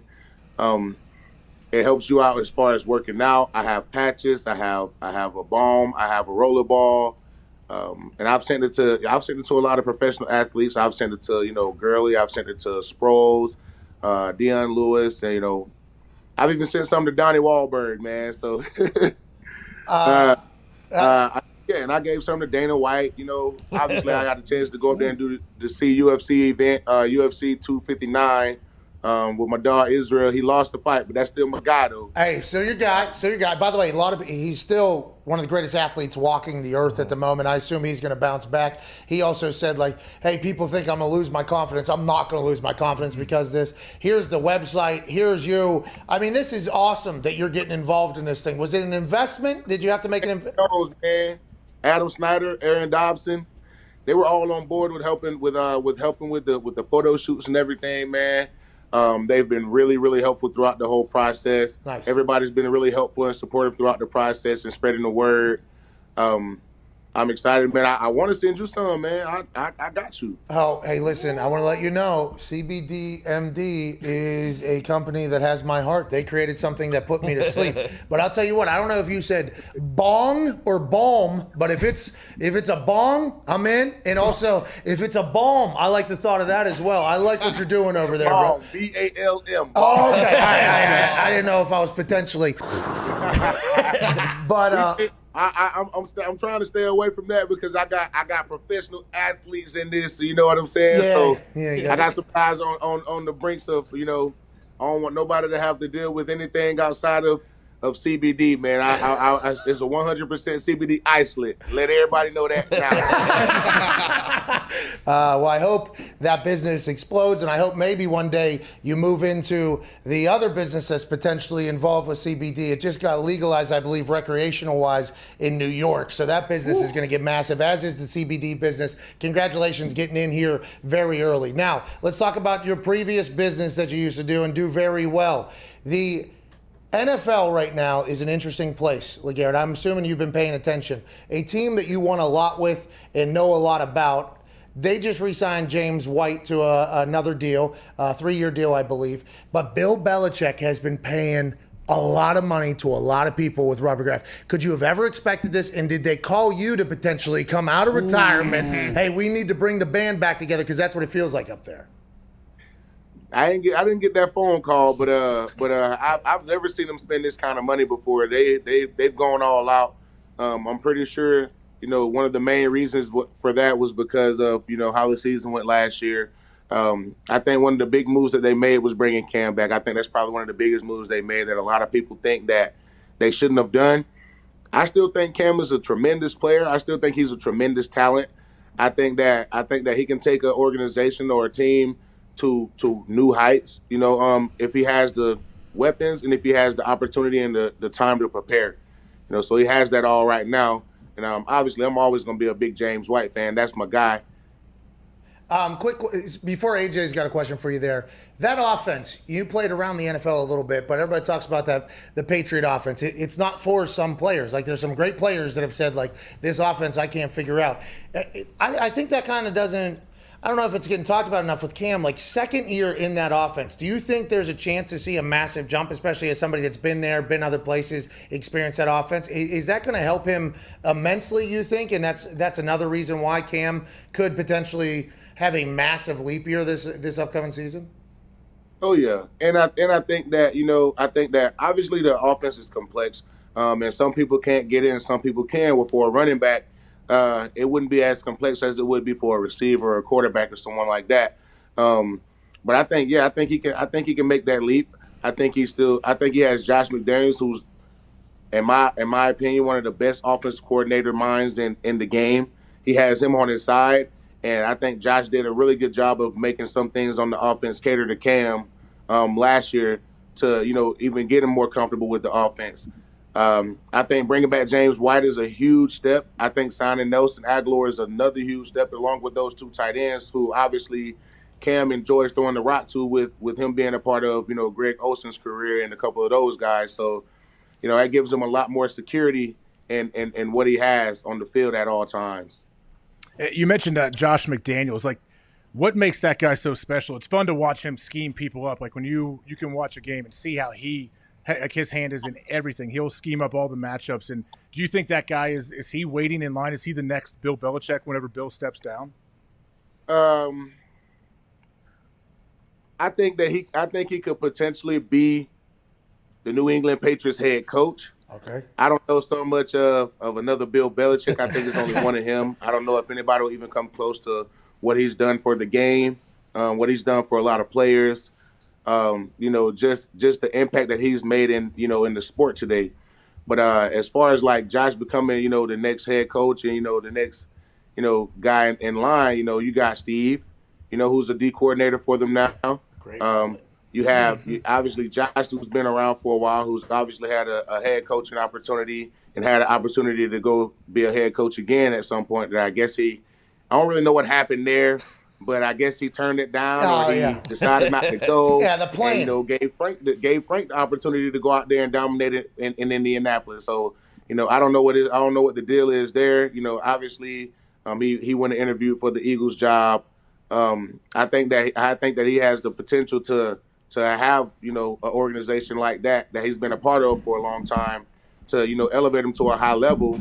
But I feel like if Bill leaves, I just don't think that no matter who's there, it'll be the same. LeGarrette, I don't want to transition away from the Patriots time. Were you with the Eagles when Carson was there?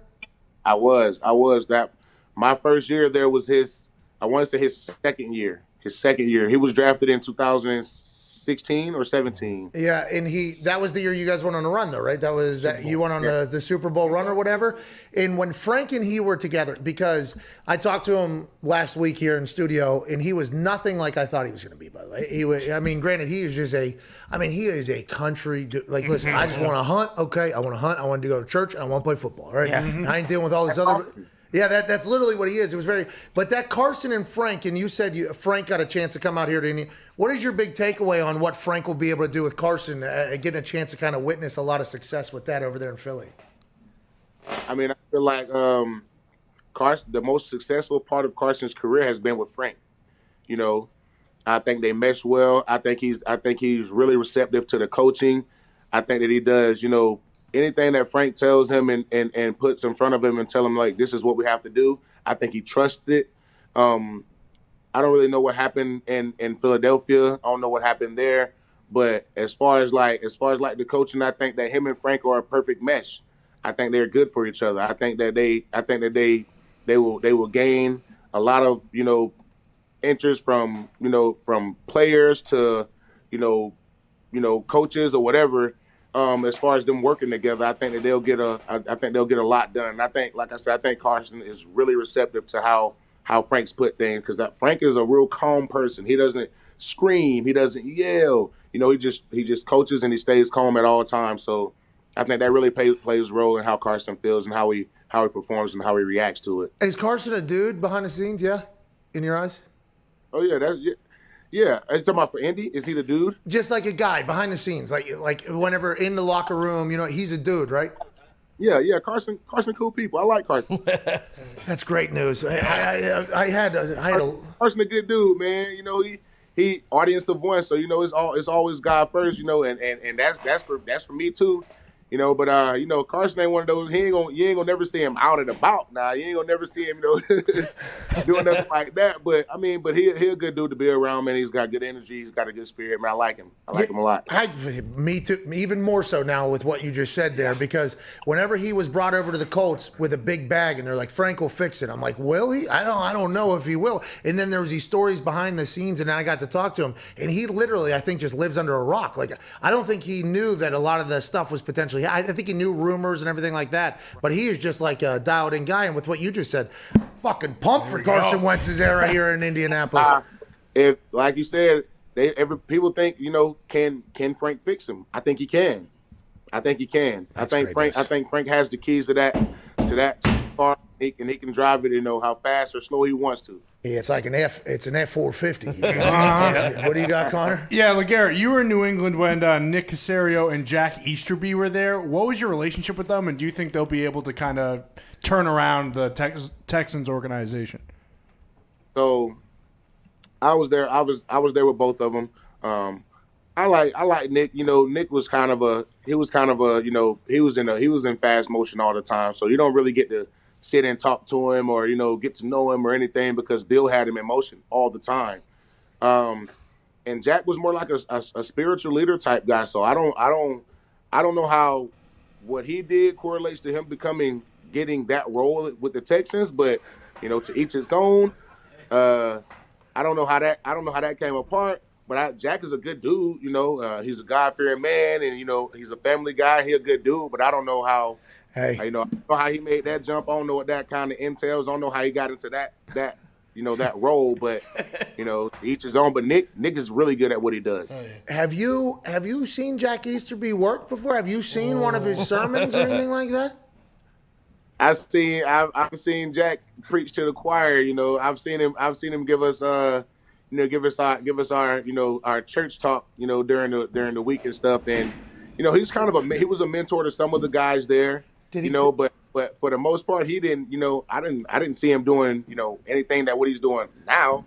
I don't know how that worked. You probably got to have good friends in high places. Very high. We think the highest of places Right. potentially. But did he do the crip walk on the walk on water bit with you guys? You don't have to answer that. Diggs, what do you have? One fish, two LeGarrette, So we used to play a game called. You wasn't able to do a lot in New England. So during camp and stuff, some guys probably were able in other places able to go home and do this, that, and other. Where in New England, you stayed there, and we used to get these 2 trash cans in the locker room. And we take the garbage can out, and you just have the bare trash can. And we used to play, basketball. That was just how we passed the time if you didn't have meetings. And he used to do that with us. And Jack got a pretty nice jumper. I tell you, he used to hoop in the days, man. Jack got a nice jumper. I've seen Jack do some bits where he showed some explosiveness and some rhythm. I mean, I believe it. He's got a jumper there in trash ball. What do you have, Diggs? LeGarrette, free agency can be tough for running backs sometimes, but nobody's talking about Lev Bell. Why do you think that is? You got me there. I've been thinking that same thing. I know that I feel like he's whenever the market hit, I feel like obviously right then and there he was the best running back on the market. That's in my eyes.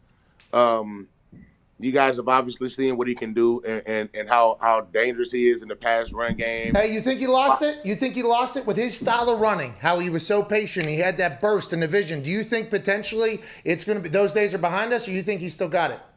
Oh no, I think he still has it. But the question is he going to run into another line that's going to allow him to do that? Okay. The Chiefs line was good. I think they were pretty decent. But they weren't able to hold blocks long enough for him to be that patient. Obviously, the Jets weren't able to do anything.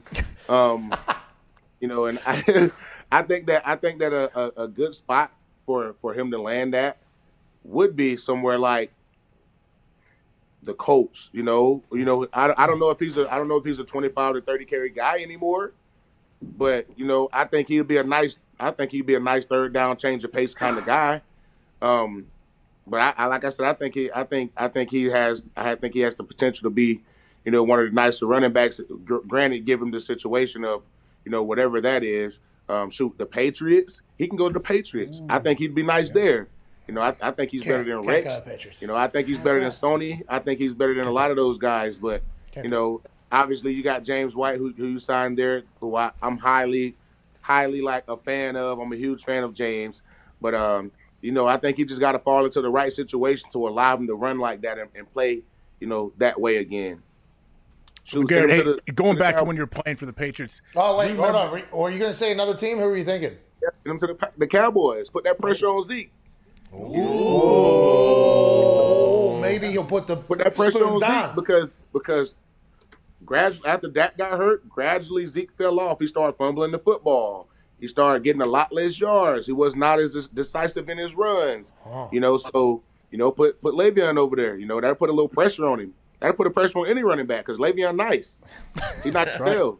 But he is so nice. Hey, speaking of that, like we talk about quarterbacks having confidence. If they lose their confidence, it'd be ridiculously hard to get it back. And like when you got to pull the trigger on the next play, is it similar to running backs? Like a guy like Zeke, could that be a confidence thing if a guy all of a sudden becomes a fumbler and just isn't doesn't look like they did in the years previous?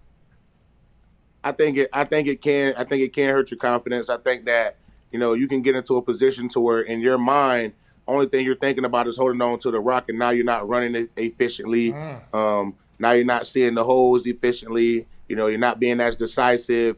And that all plays a role. Like I said, whenever Dak went down, that changed the Cowboys' whole organization. That goes to show you that he deserves the bag that he got because it was not the same without him there. It wasn't even close. I agree. And so I think with Zeke, obviously without having that security of Dak being behind the quarterback or behind the center, knowing that a lot of the offensive production is going to fall on him, it probably was a little bit too much pressure for him. You know, it's very fascinating what you said there about because they say once a fumbler, always a fumbler. And I would assume running backs know that and they hear that quote as well.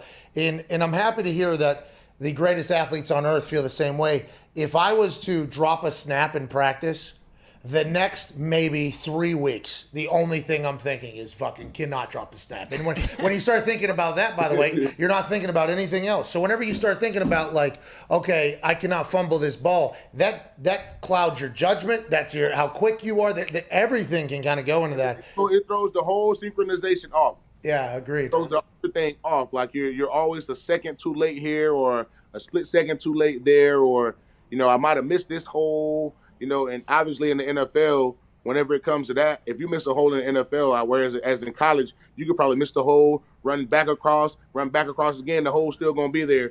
And in the league, if you miss it, you miss it, and there's no going back to it. That you could turn a potential 20-yard run to a 1-yard carry.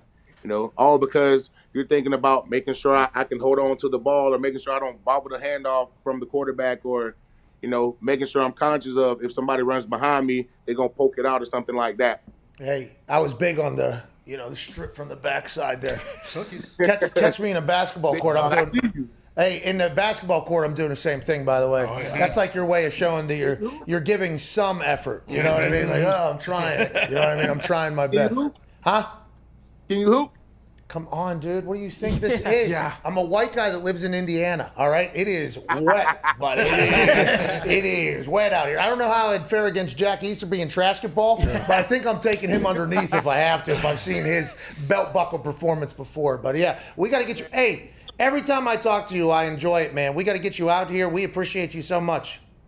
Yeah, man, I appreciate you guys having me, man, anytime. Whenever you need me to come out there, man, say the word, I'll be there. I thank you guys so much. Thank you for letting me promote my new product, man. LGsFeelGood.com. Go order that. I'm telling you, it's the best CBD product on the market, hands down. Ladies and gentlemen, LeGarrette Blount. Thank you. Yeah! Oh, yeah. Big shout out to LeGarrette. He's a good dude. Yeah. Oh, yeah. He is. I enjoy him a lot. He's an awesome, smart dude. He was an absolute monster on the field too. Yeah, I think we had a picture of you and him running into each other. Mm-hmm. There was you guys had. I think it's probably him running over me. No. Oh, AJ. This picture has a different. Hey, no cakes there in that photo. It looks like it might be a problem, but you did roll the hips there a little bit, huh? You got in that thing. Yeah, it's a rough angle. Who knows if I stayed up? I doubt I stayed on my feet. Hey, me saying no cakes there, by the way, got him. Yeah. That's why it's a rough angle, he said, you know what I mean? There's another photo from that angle, too. Hold on. I do believe we have some breaking news here on Wednesday, March 24th, 2021. Ian Rappaport is reporting that the Colts are expected to re-sign T.Y. Hilton per his agents, the Katz brothers, who used to work with Rosenhaus, by the way, then split, made their own agency. Good group of dudes. Bringing back one of the faces of the franchise for the past decade. This was always the goal of both sides. Jim Irsay put out a tweet at the end of the season. Aside from T.Y. Hilton, who else should be on the 3 banners outside of the stadium? He was going to be a free agent. Everybody's like, is this Jim saying he's definitely bringing him back? Then the wave happens. Then Jim Irsay gives a press conference and says, if it works in the context of our plan. It does work whenever you have T.Y. Hilton. Maybe they also get Sammy Watkins, another weapon, so T.Y. can do a lot more work with Carson Wentz. Ian Rappaport is reporting that T.Y. Hilton's deal is for 1 year worth $10 million with $8 million guaranteed. Guaranteed spelled wrong by rap sheet, but it's still a good tweet. He will become a free agent after this year. I think this is a good win for both sides. Hashtag bring back or bring home T.Y. I forget what it was. He's all the way back. Welcome home, T.Y. How would you not bring him back if you're the coach? You had to find a way. You're bringing Carson Wentz in, T.Y., like the presence he has in the locker room on the field. I think it makes sense. It's a win-win for both. And I think both sides realize T.Y. was potentially getting swallowed in coverage for the last because there's nobody else. And I think T.Y. would even say to you maybe T.Y. wouldn't say, I would assume he would know this. T.Y., if you put somebody else with him, then they can't roll coverages to him. His route running ability, he is He's good. He's very smart. I got a chance to watch him go from rookie to vet, get paid and everything like that. What Reggie Wayne and him worked on in practice on a daily basis, T.Y. is a weapon. I'm very happy he's back in Indianapolis. 1-year deal. He has a chance to hit business again and maybe, bring in another weapon. Sammy Watkins is allegedly in the building. That'd be massive alongside Jack Doyle. T.Y. Hilton said, one thing I know about this city is that they love me. And I love them, he said. I listen to all the songs. I read all the tweets. I will cherish this forever. It's only right I finish what I started. T.Y. is home. One-year deal. We do love T.Y. around here. I like him even more. The fact that he made his own hashtag for himself, T.Y. is home. Yeah. He's home, awesome. baby. Hey, by the way, when this thing started, Indianapolis started, because him and Andrew Luck were tied at the hip. Like Andrew would appear to just throw the ball to an empty space, and all of a sudden T.Y. comes flying into frame with two people and making the catch, and then as soon as he gets up, it's just like a full-on everybody in there. I'm very happy for him. Another $8 million guaranteed. Let's hope that thing gets up to 10. Hey, hold on real quick before you go to your call. Were you at all worried when you asked LeGarrette if Carson is the dude? If he's the dude or he is a dude, and he kind of was like, yeah, he's a great dude, awesome guy, love him. What are you saying? I should have been worried by his answer, or did you think? No, I didn't know how you took it. I didn't know if you took it like, oh, because you wanted him to say, yeah, man, he's a dog. Like that's what you wanted. He kind of did, though. Yeah, Like, don't you be? No, you're right. He did. I don't know if he didn't oversell it. He did. By the way, okay, all right. Enough of this. You're not doing this mainstream media. Yeah, you just that's not did what it. I'm doing here. You literally just did it. I watched you as the answer was coming, and you just kept repropositioning the question in different ways. You're saying I was leading in that question? No, I think as soon as I asked that question in your head, immediately you went, oh, I hope he says no. That's why you were, you're right. I like the no nonsense Carson, what he is. I think he can still be great. I liked hearing that the locker room, and I respect LeGarrette Blount's opinions because I believe all of LeGarrette Blount's teammates have come out and said, good teammate, like this guy. I like to hear what those people think of people in the locker room. Him saying, yeah, good dude, you ain't going to see him out, but he's a good dude. Yeah, I like it, AJ. No doubt, by the way. No doubt I like what he said. AJ, about 20 seconds until Chris Mad Dog Russo's show will begin here. Anything to say to the serious listeners? No, but I think I'm on board with Carson as well. I was trying to reinforce what you thought. I wanted you to feel good about what you think of Carson. We'll talk more about that tomorrow. And another big Thirsty Thursday. Chris Mad Dog Russo, Mad Dog Unlimited in about 6 minutes. Cheers. Good Show says the name of the show at the end of it. I didn't say this has been the Pat McAfee Show. Tomorrow. Try to get it tomorrow. Bounce back. We'll work on it.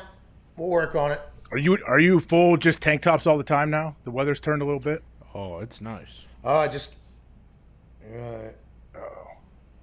Okay. Oh. All right. Yeah. I got. Am I allowed to say this? Oh no. Breaking. Breaking. Breaking. Maybe. Hold. Hold. Oh man. Tough to tell you if they didn't. Who are you texting? Oh man, the text was 6 minutes ago. I didn't see it. I wonder if it's. Yeah, I'm saying it. Okay. I just reread the text. Yes. It says, I'm giving you this info and only you. So. Wow. It's hard for us to tell because we don't know who it's from and what the info is. I think you can say it. I mean. It's from T.Y. He wanted you to break it? From the ghost. Yeah, I don't know. I need him to answer it. He's got a lot going on. I assume. Ding, ding, ding, ding. Well, ding. but he reads it all. He does read it all. Yeah, but he's potentially reading He's every getting tweet. bombarded right now. Yeah. Now. Like we're sitting in the text right now and delivered or whatever. What's he going to break? We know he's signed. Well, the other, who the other suitors were? Yeah. I think, according to my sources, this text message reads. I don't know. Was there other suitors? So, I'm saying it. I think he said. Wait, I just got a text. Three dots. My guy. He said yes. Okay. My sources have told me. Okay, this is breaking news. My sources have told me T.Y. Hilton turned down a lot, capital letters, of money. Period. a lot of money to come back to Indianapolis. And when you love something, you give something. And that's what I did to stay home, he says. That's T.Y. So somebody else was in. Somebody made a large offer. A lot was in capital letters. And T.Y. said, nah. Maybe there'll be a free agency next year where this will come. I like what Chris is building. I love Indianapolis. I'm coming back home. T.Y., my guy. Congratulations. We love it. Now, you do what you got to do with your money, but that's one of those decisions that you hear about and you hope a person will do to stay on your team. T.Y. does it. This is awesome news for the Indianapolis Colts. And T.Y. Hilton, obviously, is very content with where he's at right now. We're going to need to know who the other team was. All right, follow up. Probably the Ravens. Nah, he won't. I don't think he'll say. The Chiefs, probably. I don't know if it needs to be us breaking that news. Just that it's a lot of money. Shout out to T.Y. Thank you, T.Y. Shout out to that text message too, AJ. Ain't that right? Yeah, shout out to that. I mean, it's a good thing he turned down a lot of money because he got a lot of money from the Colts. It's not like they're getting him cheap. Yeah, so I mean, wonder for his production, yes, maybe, but what the year is with the salary cap and where he's at, yeah, I think that he got a good deal. Yeah, I'm intrigued to know how long it's been happening. And like, has T.Y. just kind of been, chilling? Because we talked to Rap Sheet, who said it's in T.Y.'s best interest right now. You could see how he could just chill kind of and maybe wait because he knows if the Colts are going to give him a deal, maybe somebody else, maybe training camp or whatever. And I guess there was a lot of shit happening on behind the scenes there. A lot of money. Good for T.Y., dude. Good for fucking T.Y. Good for the Colts. Good for Chris Ballard. And most importantly, good for Carson Wentz. You got a guy that you can rely on third downs and things like that. Do you think it's safe to assume it was the teams who are also in on Juju who offered him more money that just directly changed their sights to T.Y. when he went back to Pittsburgh? I would assume that there was a couple potential crossovers in that market there, yeah. Sammy Watkins also in the Indianapolis Colts building right now, AJ. Sign him. I think you should sign him up. You could. How much do you have to pay him, you think? I don't know. Sammy Watkins, I think, is a fascinating person.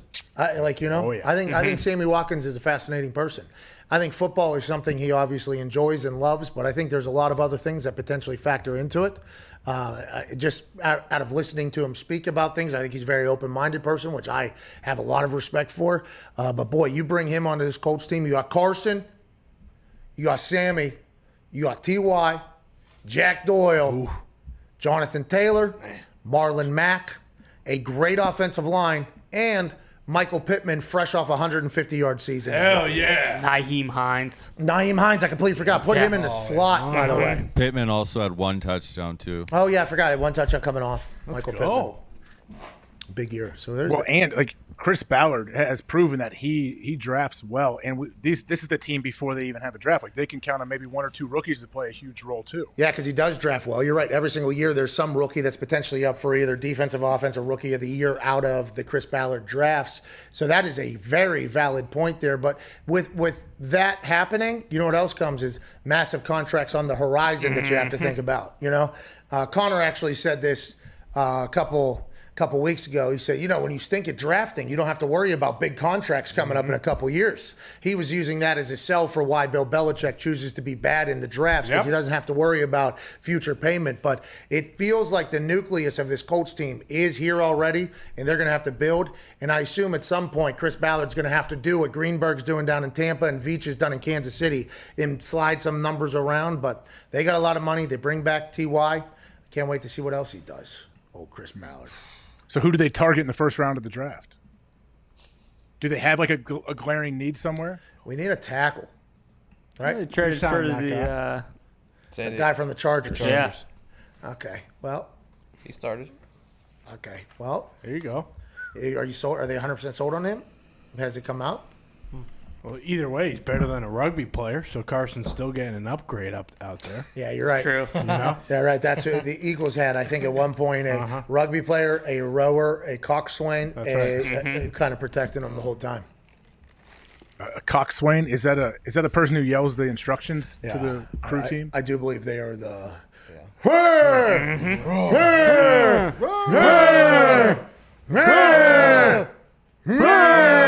I believe they're them. A lot of coxswains getting in that admission scandal situation. Oh, yeah. Yeah, a lot of potential. You know what I mean? I like that the one dad, was like, it was for a kicker, by the way. It was for a kicker. And Rick Singer, the guy who did the admissions scandal that landed Aunt Becky in jail for 3 months and numerous others in jail for at least 4 or 5 months or whatever, or 1 month, and her husband 3 months. The one parent was like, yeah, maybe you'll motivate him to actually become a kicker. You fucking idiot. you're so stupid or whatever. The Photoshops they were doing Oh, too. They were hilarious. They were sitting on a rowing machine that was in the House of Cards, Frank Underwood's basement. That they were sitting on there like, yeah, they love row or whatever. Water polo. Oh my God, the photo too high out of the water. Oh, got to get lower into the water. That was the best one. The water polo Photoshop was awesome. Is Singer in jail or is he still awaiting? Still awaiting trial. He's gonna because they said at the end of that thing, he's gonna extend this until everybody's in jail, so he'll be able to do this forever at some point. Just kind of kick it down. Until like, didn't they say there's like, I don't know how many people's trials have to happen until they can do Singer's trial? Yeah, and he's just chilling out there, working out, swimming a little bit in Speedos and stuff. But they're talking about how the kids didn't know it was happening. If that water polo kid didn't know what was happening, he's dumber than we imagine. I knew he couldn't get into any of these schools, but neither could I. And I just assumed, like they're just kind of doing this whole thing. But if they're taking these. Like, Dad, what are you making me play dress up for right now? Don't worry about it. Don't worry. Like, why do I remember that? And they had to have known. Like these kids had to have known, right? And if the kids didn't know, what a heartbreaking thing to kind of face. Some of them definitely didn't know. You think the ones that were taking the ACT or SAT and then have the guy was marking the scores up, they didn't know. His name was Mark, too, by the way, the guy that was marking the scores up, which is pretty fascinating. But could you imagine how this might now, listen, Mitt, what did you score? 33, they said? Yeah. So he believes thoroughly that he scored a 33. Yeah, okay? A real one. Nobody will ever, and he scored a real one. And I'm not saying Tom McMahon would ever in a million years do what these people are doing. ROCK. But after seeing how they were able to manipulate test scores without the students even knowing, these kids were walking to their smart friends telling them to fucking suck it. Yeah. You know what I mean? I'm smarter than you, you fucking loser. Yeah, like this is what I got. They probably got zeros on these things. And they're like falsely led to believe that they're these super intelligent. If that was happening, when this thing got public, it had to be a tough day. It had to be. Oh no! All the people they're like the Flintstones. It's like the Flintstones whenever Barney and Fred, he switches the scores for him. You ever seen the? And he gets the super job, and the other guy's down there. That's like all of these 781 kids are feeling that way right now, or whatever. Oh, it's tough, dude. That's tough. Thanks, Matt. I also got a little pissed off, by the way. I want to let you know. I don't normally feel like pissed off about like how some things seem to be absolute bullshit. But I remember, now granted I did take the SATs hungover. I remember going in there and thinking like, hey, I have to do actually well on this. And there was people that were like stressing and sweating like heavily around me, like, hey, we got to do good on this. They were getting extended times. They were able to use like search things. They had full courses on how to do it right. I'm like, oh, so this is what people talk about when it's like y'all motherfuckers have all the advantages in life.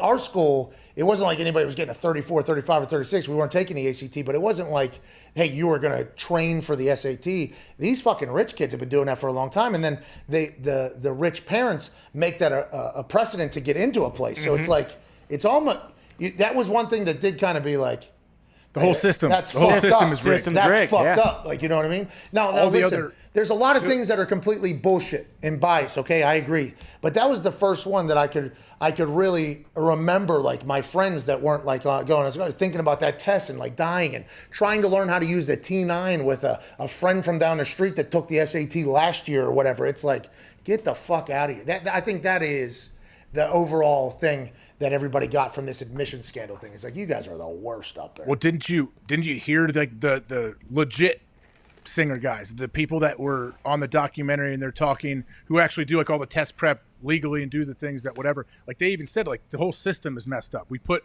so much on this and it's an ego thing. So a parent can tell their friends, hey, my kid's going to Stanford, my kid's going to Harvard or whatever. And the parents' friends look at them like, that kid right there. Like they're just shocked at what can happen, but that's all. Like the whole system is messed up. All because they want to be able to go to the happy hours at Harvard. Yeah. Wait, Jimmy plays water polo? Since when? Yeah. You should see him. He's got this fucking... He's a fucking monster. You should have seen him. Whenever he throws, he's higher out of the water than everybody else in the history of water polo. Here's some photos, actually. We don't know how he does it, but he gets up so high and he's just picking corners. He's like a dolphin. You know when a dolphin comes up and starts doing that? That's what he's like when he comes out. Look at this photo of him. He got his thighs up above him. Wow, he looks good. He's like, yeah, he's explosive. Yeah. We don't know where it came from. Must have been the mom. Well, in the extra time, too, like the whole point of the ACT is that you just have to get it done fast. Like if you have extra time on the ACT, it's just like a regular test almost. Yeah, it's like the Wonderlic is like 15 minutes or whatever. Yeah, it's unbelievable. Huh. You're learning a lot about these yups. Mm-hmm. Hey, do you think, Pat, as far as like parenting, do you think it would harm a kid more if you did what those parents did, like behind the scenes, they tried to trick, they just didn't tell their kid and they did all this to get him into a college, or a parent that was there but not present emotionally and physically and just didn't care what their kid did? Yeah, because they're kind of getting both ends here. I think in a lot of these situations, right? I think kind of both things are happening. Parents trying to make up for not being there and doing the right thing as their kid came up. Well, and also maybe a lot of those people, I mean, I assume there's a lot of hours for a lot of work that a lot of these people have to do. So like the gifts are like their sign of love or whatever. And then I assume as kids get older, you know, and listen, all I wanted to be was rich when I was a kid. What do you want to do when you grow up? Whatever makes me rich, I'd like to do. Okay, that's not practical. What do you want? Nope, I want to be rich. That's. I would like to. I look up at a hill over here. There's an Escalade. It looks like they're in a pool every single day. They look to be having a fucking blast up there. I don't like going to a store with my mom and making it kind of feeling as if my mom's worried about something. I would like to do what those fuckers are doing. So if it's, I want to be a professional wrestler. Well, that's not practical. Well, they look rich. I want to do that. I want to be a professional soccer player. That's the only. That's what I want to fucking do. I want to be a professional. I guess I'm going to go to the NFL then. Okay, kid. Stand up comedian. Everything that you've seen me do, I've literally had phases of my life basically where I was like, I want to do that strictly because I assumed that the people got rich that did these professions. Then you get rich and you automatically assume like, okay, this buys me a lot of freedom. This buys me a lot of freedom. I get a chance to take care of everybody. This is very cool. But those people that are up there in that high house, up there on the hill, there's a lot of shit that they deal with as well that may sound completely petty and bullshit, but fucks up a lot of stuff. Like the more I think you learn about the mental health of a lot of these super rich kids, it's hard not to be like, oh, shut the fuck up. You know what I mean? It's hard not to be like that. But then once you start realizing like, oh, this person's maybe never actually felt an actual hug from somebody because the ability to get to this place, and there's people that lie. It's a very interesting, society's a very interesting place and everything's relative. But I do believe finding out publicly that everything I thought I was is a lie would be tough to handle, even though I had a very nice house growing up, I think. Well, what if you were the Full House lady's daughter who had didn't she had some kind of makeup empire on YouTube that just all is crashing? Is she back on YouTube making any money? I'm not sure. I hope so. She didn't want to go to school. Like a big part of that thing is she hated school. She has this. It shouldn't be. Don't you think it shouldn't I don't think it should be held against her if she was not aware of this. If you don't like what she does, cool, whatever, but don't say whatever her parents did if you were a fan of hers, I don't think you should jump off the bandwagon. Yeah, because it's very obvious through that thing that this is all just the parents. Yeah. Right now, the kids, I guess, I mean, some of them had to have known. That water polo kid fucking had to have known. But would you though think if you're 16, 17 years Tim old? Tim McAfee comes out getting a Speedo and start fucking grabbing him. We're gonna have a professional What was your relationship like before that? Was your dad a creep and a weirdo and made you do weird things like that growing up? Tim McAfee's not done that. What the fuck are we Not talking you about? personally. I'm talking about. Oh, you're saying that this is just a normal thing? You think that kid was asked to do water polo photo shoots? Dad's goofy. Mom, dad made me do this. There might be a fat head of that kid too. As soon as you walk in the door, it's him playing water polo, and he's like, "Oh, that is sweet. Thanks, Dad. I appreciate you making me do that." But also, to further that thought, that is sweet. If the kids did know, and they're like, "Hey, you're getting into Harvard," that's pretty fucking cool. Awesome. Sounds good. That's pretty cool, you know what I mean? Now, granted, they've grown up in a very privileged life to begin with getting to meet business owners, probably venture capitalists, and everybody that you could potentially need to get onto third base in this life or whatever. So I would assume that they understand that. But yeah, some of them had no idea. That's quite a blind side of I would assume a lot of, oh no. You just kind of got to look in the mirror at a very different, dumber person all of a sudden. Especially when it comes out and you're at college. Maybe you're even in one of the classes. Like, oh, hey, you're stupid. Oh, Yeah. shit. Or you just say fuck it and take advantage of it. Like, yeah, well, what are you gonna do? Yeah, and the classes, I guess, aren't that much more difficult in these prestigious classes. Still probably gonna have a very good job waiting for you after you're done. No matter what you do, it's like, all right, well, I'll just fucking go pedal to the metal for the next couple of years now. Yeah, and they're probably a trust fund of some sort, which I don't fully understand. What is a trust fund? AJ, you know these people a lot better than I do. You've gone to functions. You actually microdose yourself shrimp so you could have shrimp cocktail at these events with these rich singers of the world. But whenever that whole, how does that whole work? How does that work? Trust fund. I mean, people that have a bunch of money that want to pass it down to their kids. You can have like, okay, when the kid is 25, they get $2 million. When They just they're have to 32, live? They get.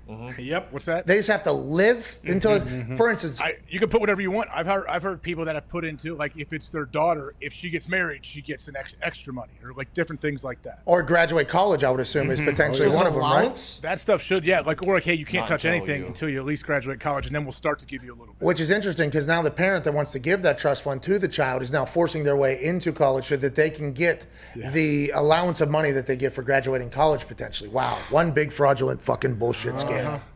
That's tough. Now go out into the real world and do something. Well, I think, well, nobody matters. We all saw it. You fucking got forced through school. Shut up. Sit down and hold your degree. There's no Be legal way quiet. to touch a trust fund, though?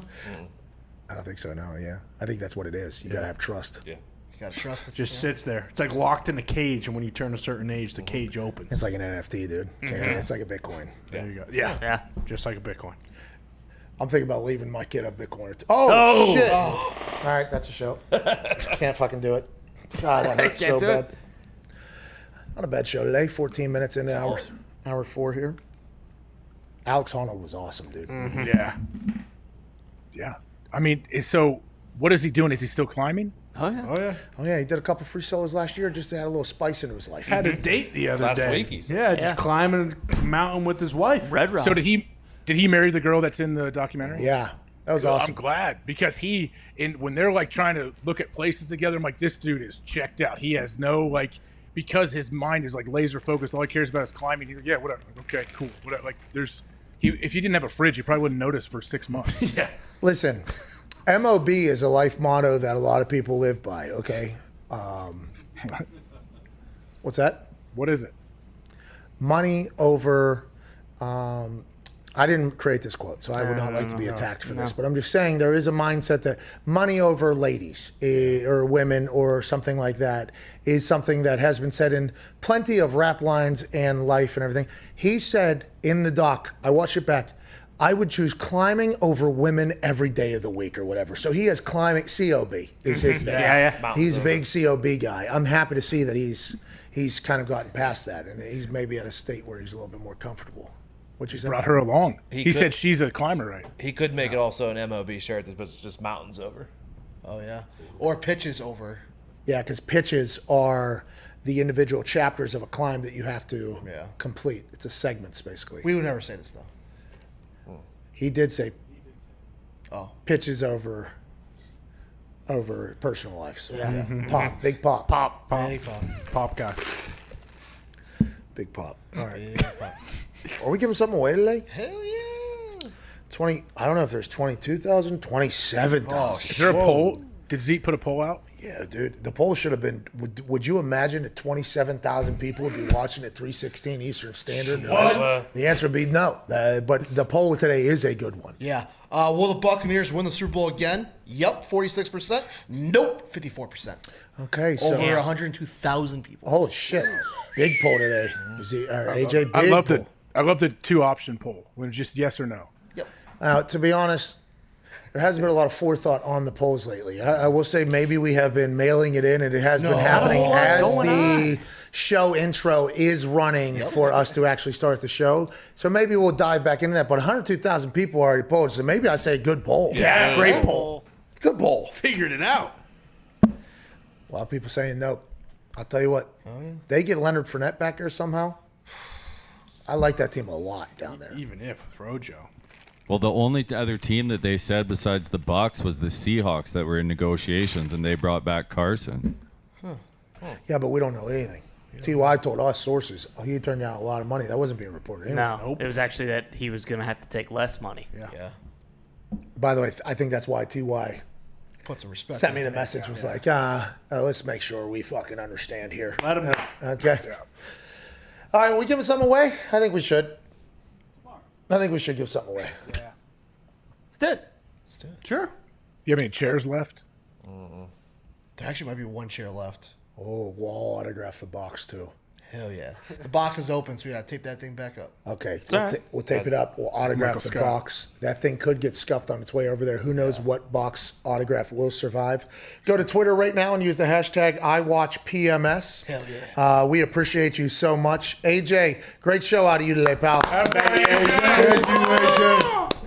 Can't wait for tomorrow. Thursday. Are you calling? Is it Thirsty Thursdays now? No, I just fucking, I don't know why I did It's it. usually trash Thursday. That's when my trash out. Yeah, well, my trash is Sunday.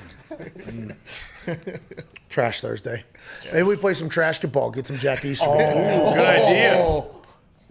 Jack Easterby being a stud at trash ball, by the way. I was so pumped. Got a nice jumper. What's he doing? Like, did you guys have people like, I guess that weren't players hanging out in your locker room? No. We never had anybody but players. There was somebody that was like snooping around in the locker room a little bit. You know what I mean? They were like kind of hanging out in there doing their thing. That worked in the that ended very quickly though. Somebody was like a front office person. Yeah, but it was a younger front office person that came in. They were friends with maybe somebody. They were getting a bit comfortable, so they were like kind of bebopping through the locker room or whatever. And everybody was like, "Oh, this guy's really cool. Oh, this is a cool guy." And then somebody ran up the ladder pretty quick and said, "Get your fucking front office stooge out of our locker room." Not that cool, guy. That was gone. I've seen a coach. I've watched a coach get booed out of the locker room, and just everyone yells them out because it's like a known thing. Like, hey, especially at certain times, like, no, don't be coming here trying to talk to your player, like when you're D-line or whatever, and the whole locker room just turns on them and boos them out. Clyde Christensen, quarterback coach for the Tampa Bay Buccaneers, before practice would walk through the locker room and then go out to the field or whatever, and he would always take a shot at everybody. Right. And it was every day. It was like, get out, Clyde. Get the hell. We got the cops in here. People screaming, you know what I mean? It was there's a couple coaches that go in there and look for it, though. You know what I mean? They're coming in. Tom McMahon used to come in and try to joust a little bit with some people. Like, hey, don't fuck up the drill today, pal, all right? And just like walk. Like, hey, don't mess up the entire, like it was, you're right. The locker room is a sacred place. That's why, you know, the fact that the media, I don't know how it is in Green Bay, in the culture doing a lot more press conferences, which I appreciate, like a lot more people are going to press conferences, they would have open locker room or whatever for like 45 minutes of maybe the hour of free time that players had together or whatever. And that locker room time is a big deal. Whether people are playing dice or cards or bullshitting or getting ready or treatment or whatever, that's a big deal. And then all of a sudden it became like open media availability and guys did not change their routine. So the media's coming in and there's some guys throwing dice in the corner or whatever. And I'm like, oh, that's not going to end up great. Yeah, right. Like that's I'll be in the middle of a cornhole throw with Freeney, so we know what's going on for that throw. And all of a sudden, you just have a camera come in. Everybody's like, M&Ms. Those are for M&Ms. Let's kind of do that. That locker room is a sacred place, man. I really do believe that, and I think it should always be treated that way. It absolutely should, but the NFL, like each team, there's rules that they have to allow a certain amount of open locker room time throughout the week. Like every, what is it, probably 3 or 4 days of the week they're in there? I think it's 3 days a week, and it has to be at least a half hour or something. Like I forget what it is, because that's where, you know. It starts and ends. Like they would kick him out. Like they have to kick him out because you have to get to meetings too. Yeah, it'd be like a shoe type situation almost. Yeah.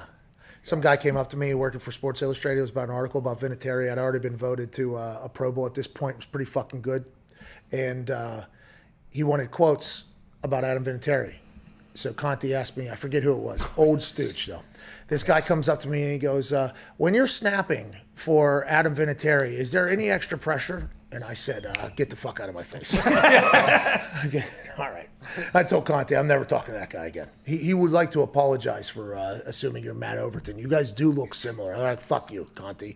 Don't talk to me either. I never went in there. I did not enjoy the media. What a stooge.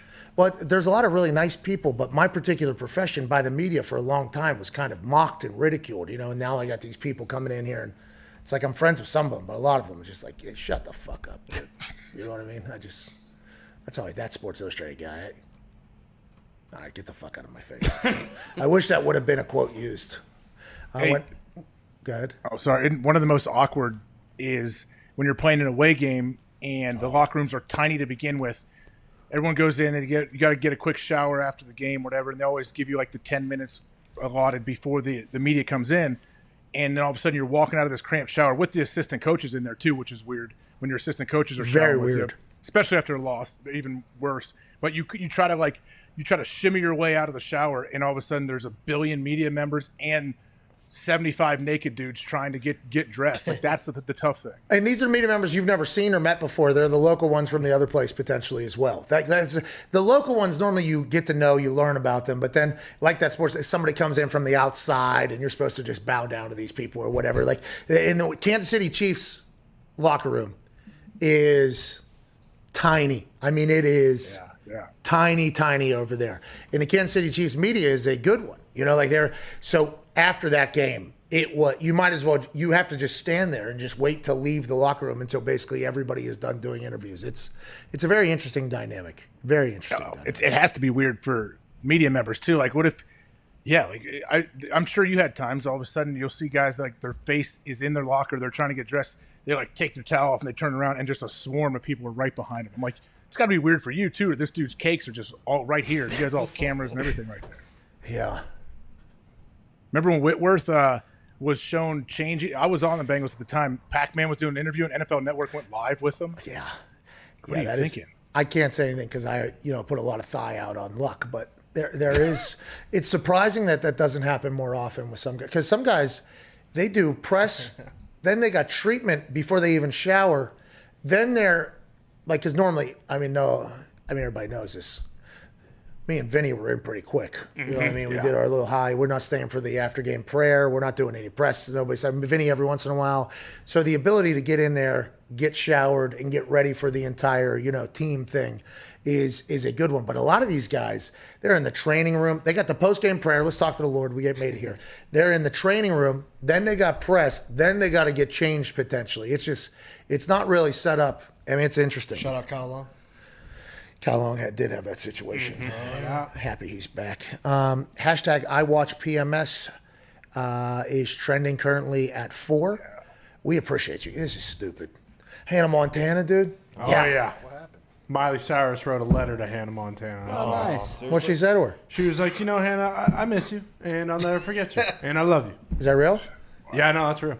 She was positive about Hannah Montana. I was wondering how, because when you mentioned that, I never thought about Miley and her views on Hannah Montana until you just mentioned it. She did say, I miss you and I appreciate you. I'm pretty sure the full, it's like a 2-page note, but the caption, I believe, at the top was like, I love you forever. So it wasn't like she's so lucky, she's a star, but she cries in her lonely heart, thinking if there's nothing missing in my life, then why? I thought it could have potentially been like that, like, hey, Hannah. 15 years ago today, it premiered on Disney. Hey, Billy Ray, too. Let's not get it twisted here. You know what I mean? Old Town Road took that thing a long trip around Hannah Montanaville for a long time. And that guy they got to play her older brother, who was like 17 in the show, but was like older than Billy Ray in real life. Beans? That guy. That happens, by the way. Yeah, he was like 41 when they were filming. Looked like he was 16. Like the guy playing Dwayne Johnson, by the way, last night's episode. Great episode. Oh, amazing. Oh, really? What happened? Mama Rock's the best, dude. Mama Rock is a hero. Yeah? Dwayne talked about his troubled childhood a little bit. Oh, okay. He got into, and we got to that whole thing. But the guy that's playing Dwayne Johnson, I assume in real life he's 55 years old. Probably. Yeah. But he has 4 kids. You did not hear that. I did not hear that. No. Yeah, you just made that up. I did. You just made that up. Let it slide. Yeah. Did you watch the episode last night? Yeah, it was very good. Good episode. Very, very good. You didn't watch it? I did, yeah. Okay. Knocked that guy out. He did, yeah. Then the guy's dad loves the Lord. He does love the Lord. Hates Dwayne. And by the way, I would like to say that the father of that kid who got punched in the eyeball pretty heavy deserved it, yeah. by Dwayne for calling wrestling fake or whatever. Yeah. His dad, preacher man, that motherfucker knows nothing about God because he damned Yeah. Dwayne Johnson in high school to hell, basically. Mm-hmm. Dwayne Johnson's on top of the world. That guy's blessings for him to go to hell actually has gone the complete opposite way. So He probably filled the wrong paperwork out. That's what happened. I would like the world to know who that guy is. Yeah. Because he is a fraud. There's a reason why they put that in there. That guy's a fraud. That story could also be a fucking fugazi. No, you stop No! that. No. Let's just keep that in mind. No! I'm not saying it is. Keep the but toxic out of this. Mansuri's nodding back there. What? He's nodding. Mansuri, you think Mansuri knows what The Rock was doing at the age of 15, pal? We're learning it together. Yeah. I mean, come on. So it's horseshit. No, it's not. Nick read the book. Nick would know read the too. book. Was that in the You book? got Waffles, the homeless guy, or whatever his name is. Whatever breakfast Waffle. fucking crepe Amazing. is. That was wild. I can't believe that Dwayne The Rock Johnson's our president Look. in 2032. Well, yeah, let's get to the polls and make it happen. But come on. All right. Can you imagine a rock bottom during like a debate? Yeah.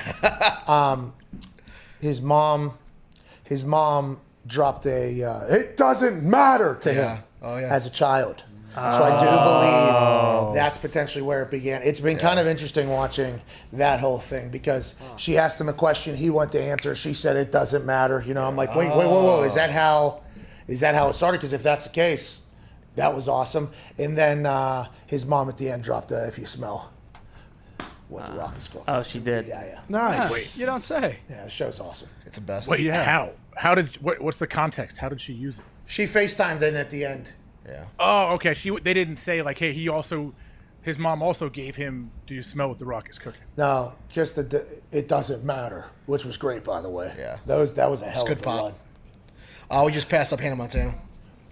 See you, So Miley. they're celebrating. I don't know because that's a positive story about teen. There's a better positive story. Someone's getting a chair, baby. Yeah, you're right. Autographed chair box. Hell Let's yeah. go. Hell yeah! Hashtag I watch PMS. We appreciate you watching. We have no idea why you do, but we appreciate it. We'll be back tomorrow. Trash Thursday in Zito's house. Yeah. Thirsty Don't Thursday forget. in some pubs around town. For us, we call it Massive Show Thursday. Diggs, our guest tomorrow. Huge. Ain't that right? Huge. We know who they are. Massive. AJ, we appreciate you. 3 Ps last night, overnight. 3. Oh, 3. Nice. None in the bed. None in the bed. Made it to the toilet each time. Shout out to adult me. But there was 3 times last night where I had to get up. And the third time I thought about you because I thought maybe like the third time would be late enough that I could just stay up. Yeah. Mm-hmm. And I go back to the phone and it was like 4:05 and I was like, oh, this is literally not. If it's 4:30, okay, maybe I can do the whole I've been up since 4:30 fucking gimmick. You know what I mean? But 4:05, it's like, I don't know if I'm gonna make it. I don't know if I'm gonna make it all the way. So I thought I was like, shouldn't have chugged that water yesterday. AJ was right. Where's the jug? Retired, probably. Right. I emptied one already. Already drank it for the show. Emptied one already, dude. Oh man, good for you. Thank you. Thank you. There's like 9 cameras in that studio. Hopefully, one of them picked up you drinking that whole thing. No, it was before the show. For the show. He learned his lesson. Baby. This is a big brother. Maybe it's Simply Safe that we're. Oh yeah, That you're might right. get it. I'll check the footage. All right, knew hashtag it. I watch PMS. You could potentially win a chair that we will autograph the box for. We appreciate you. Big show tomorrow. AJ, appreciate you, buddy. Appreciate you. Thanks, guys. Big show tomorrow. It is, isn't it? Huge. Yeah. It is. Isn't Barack Obama coming on?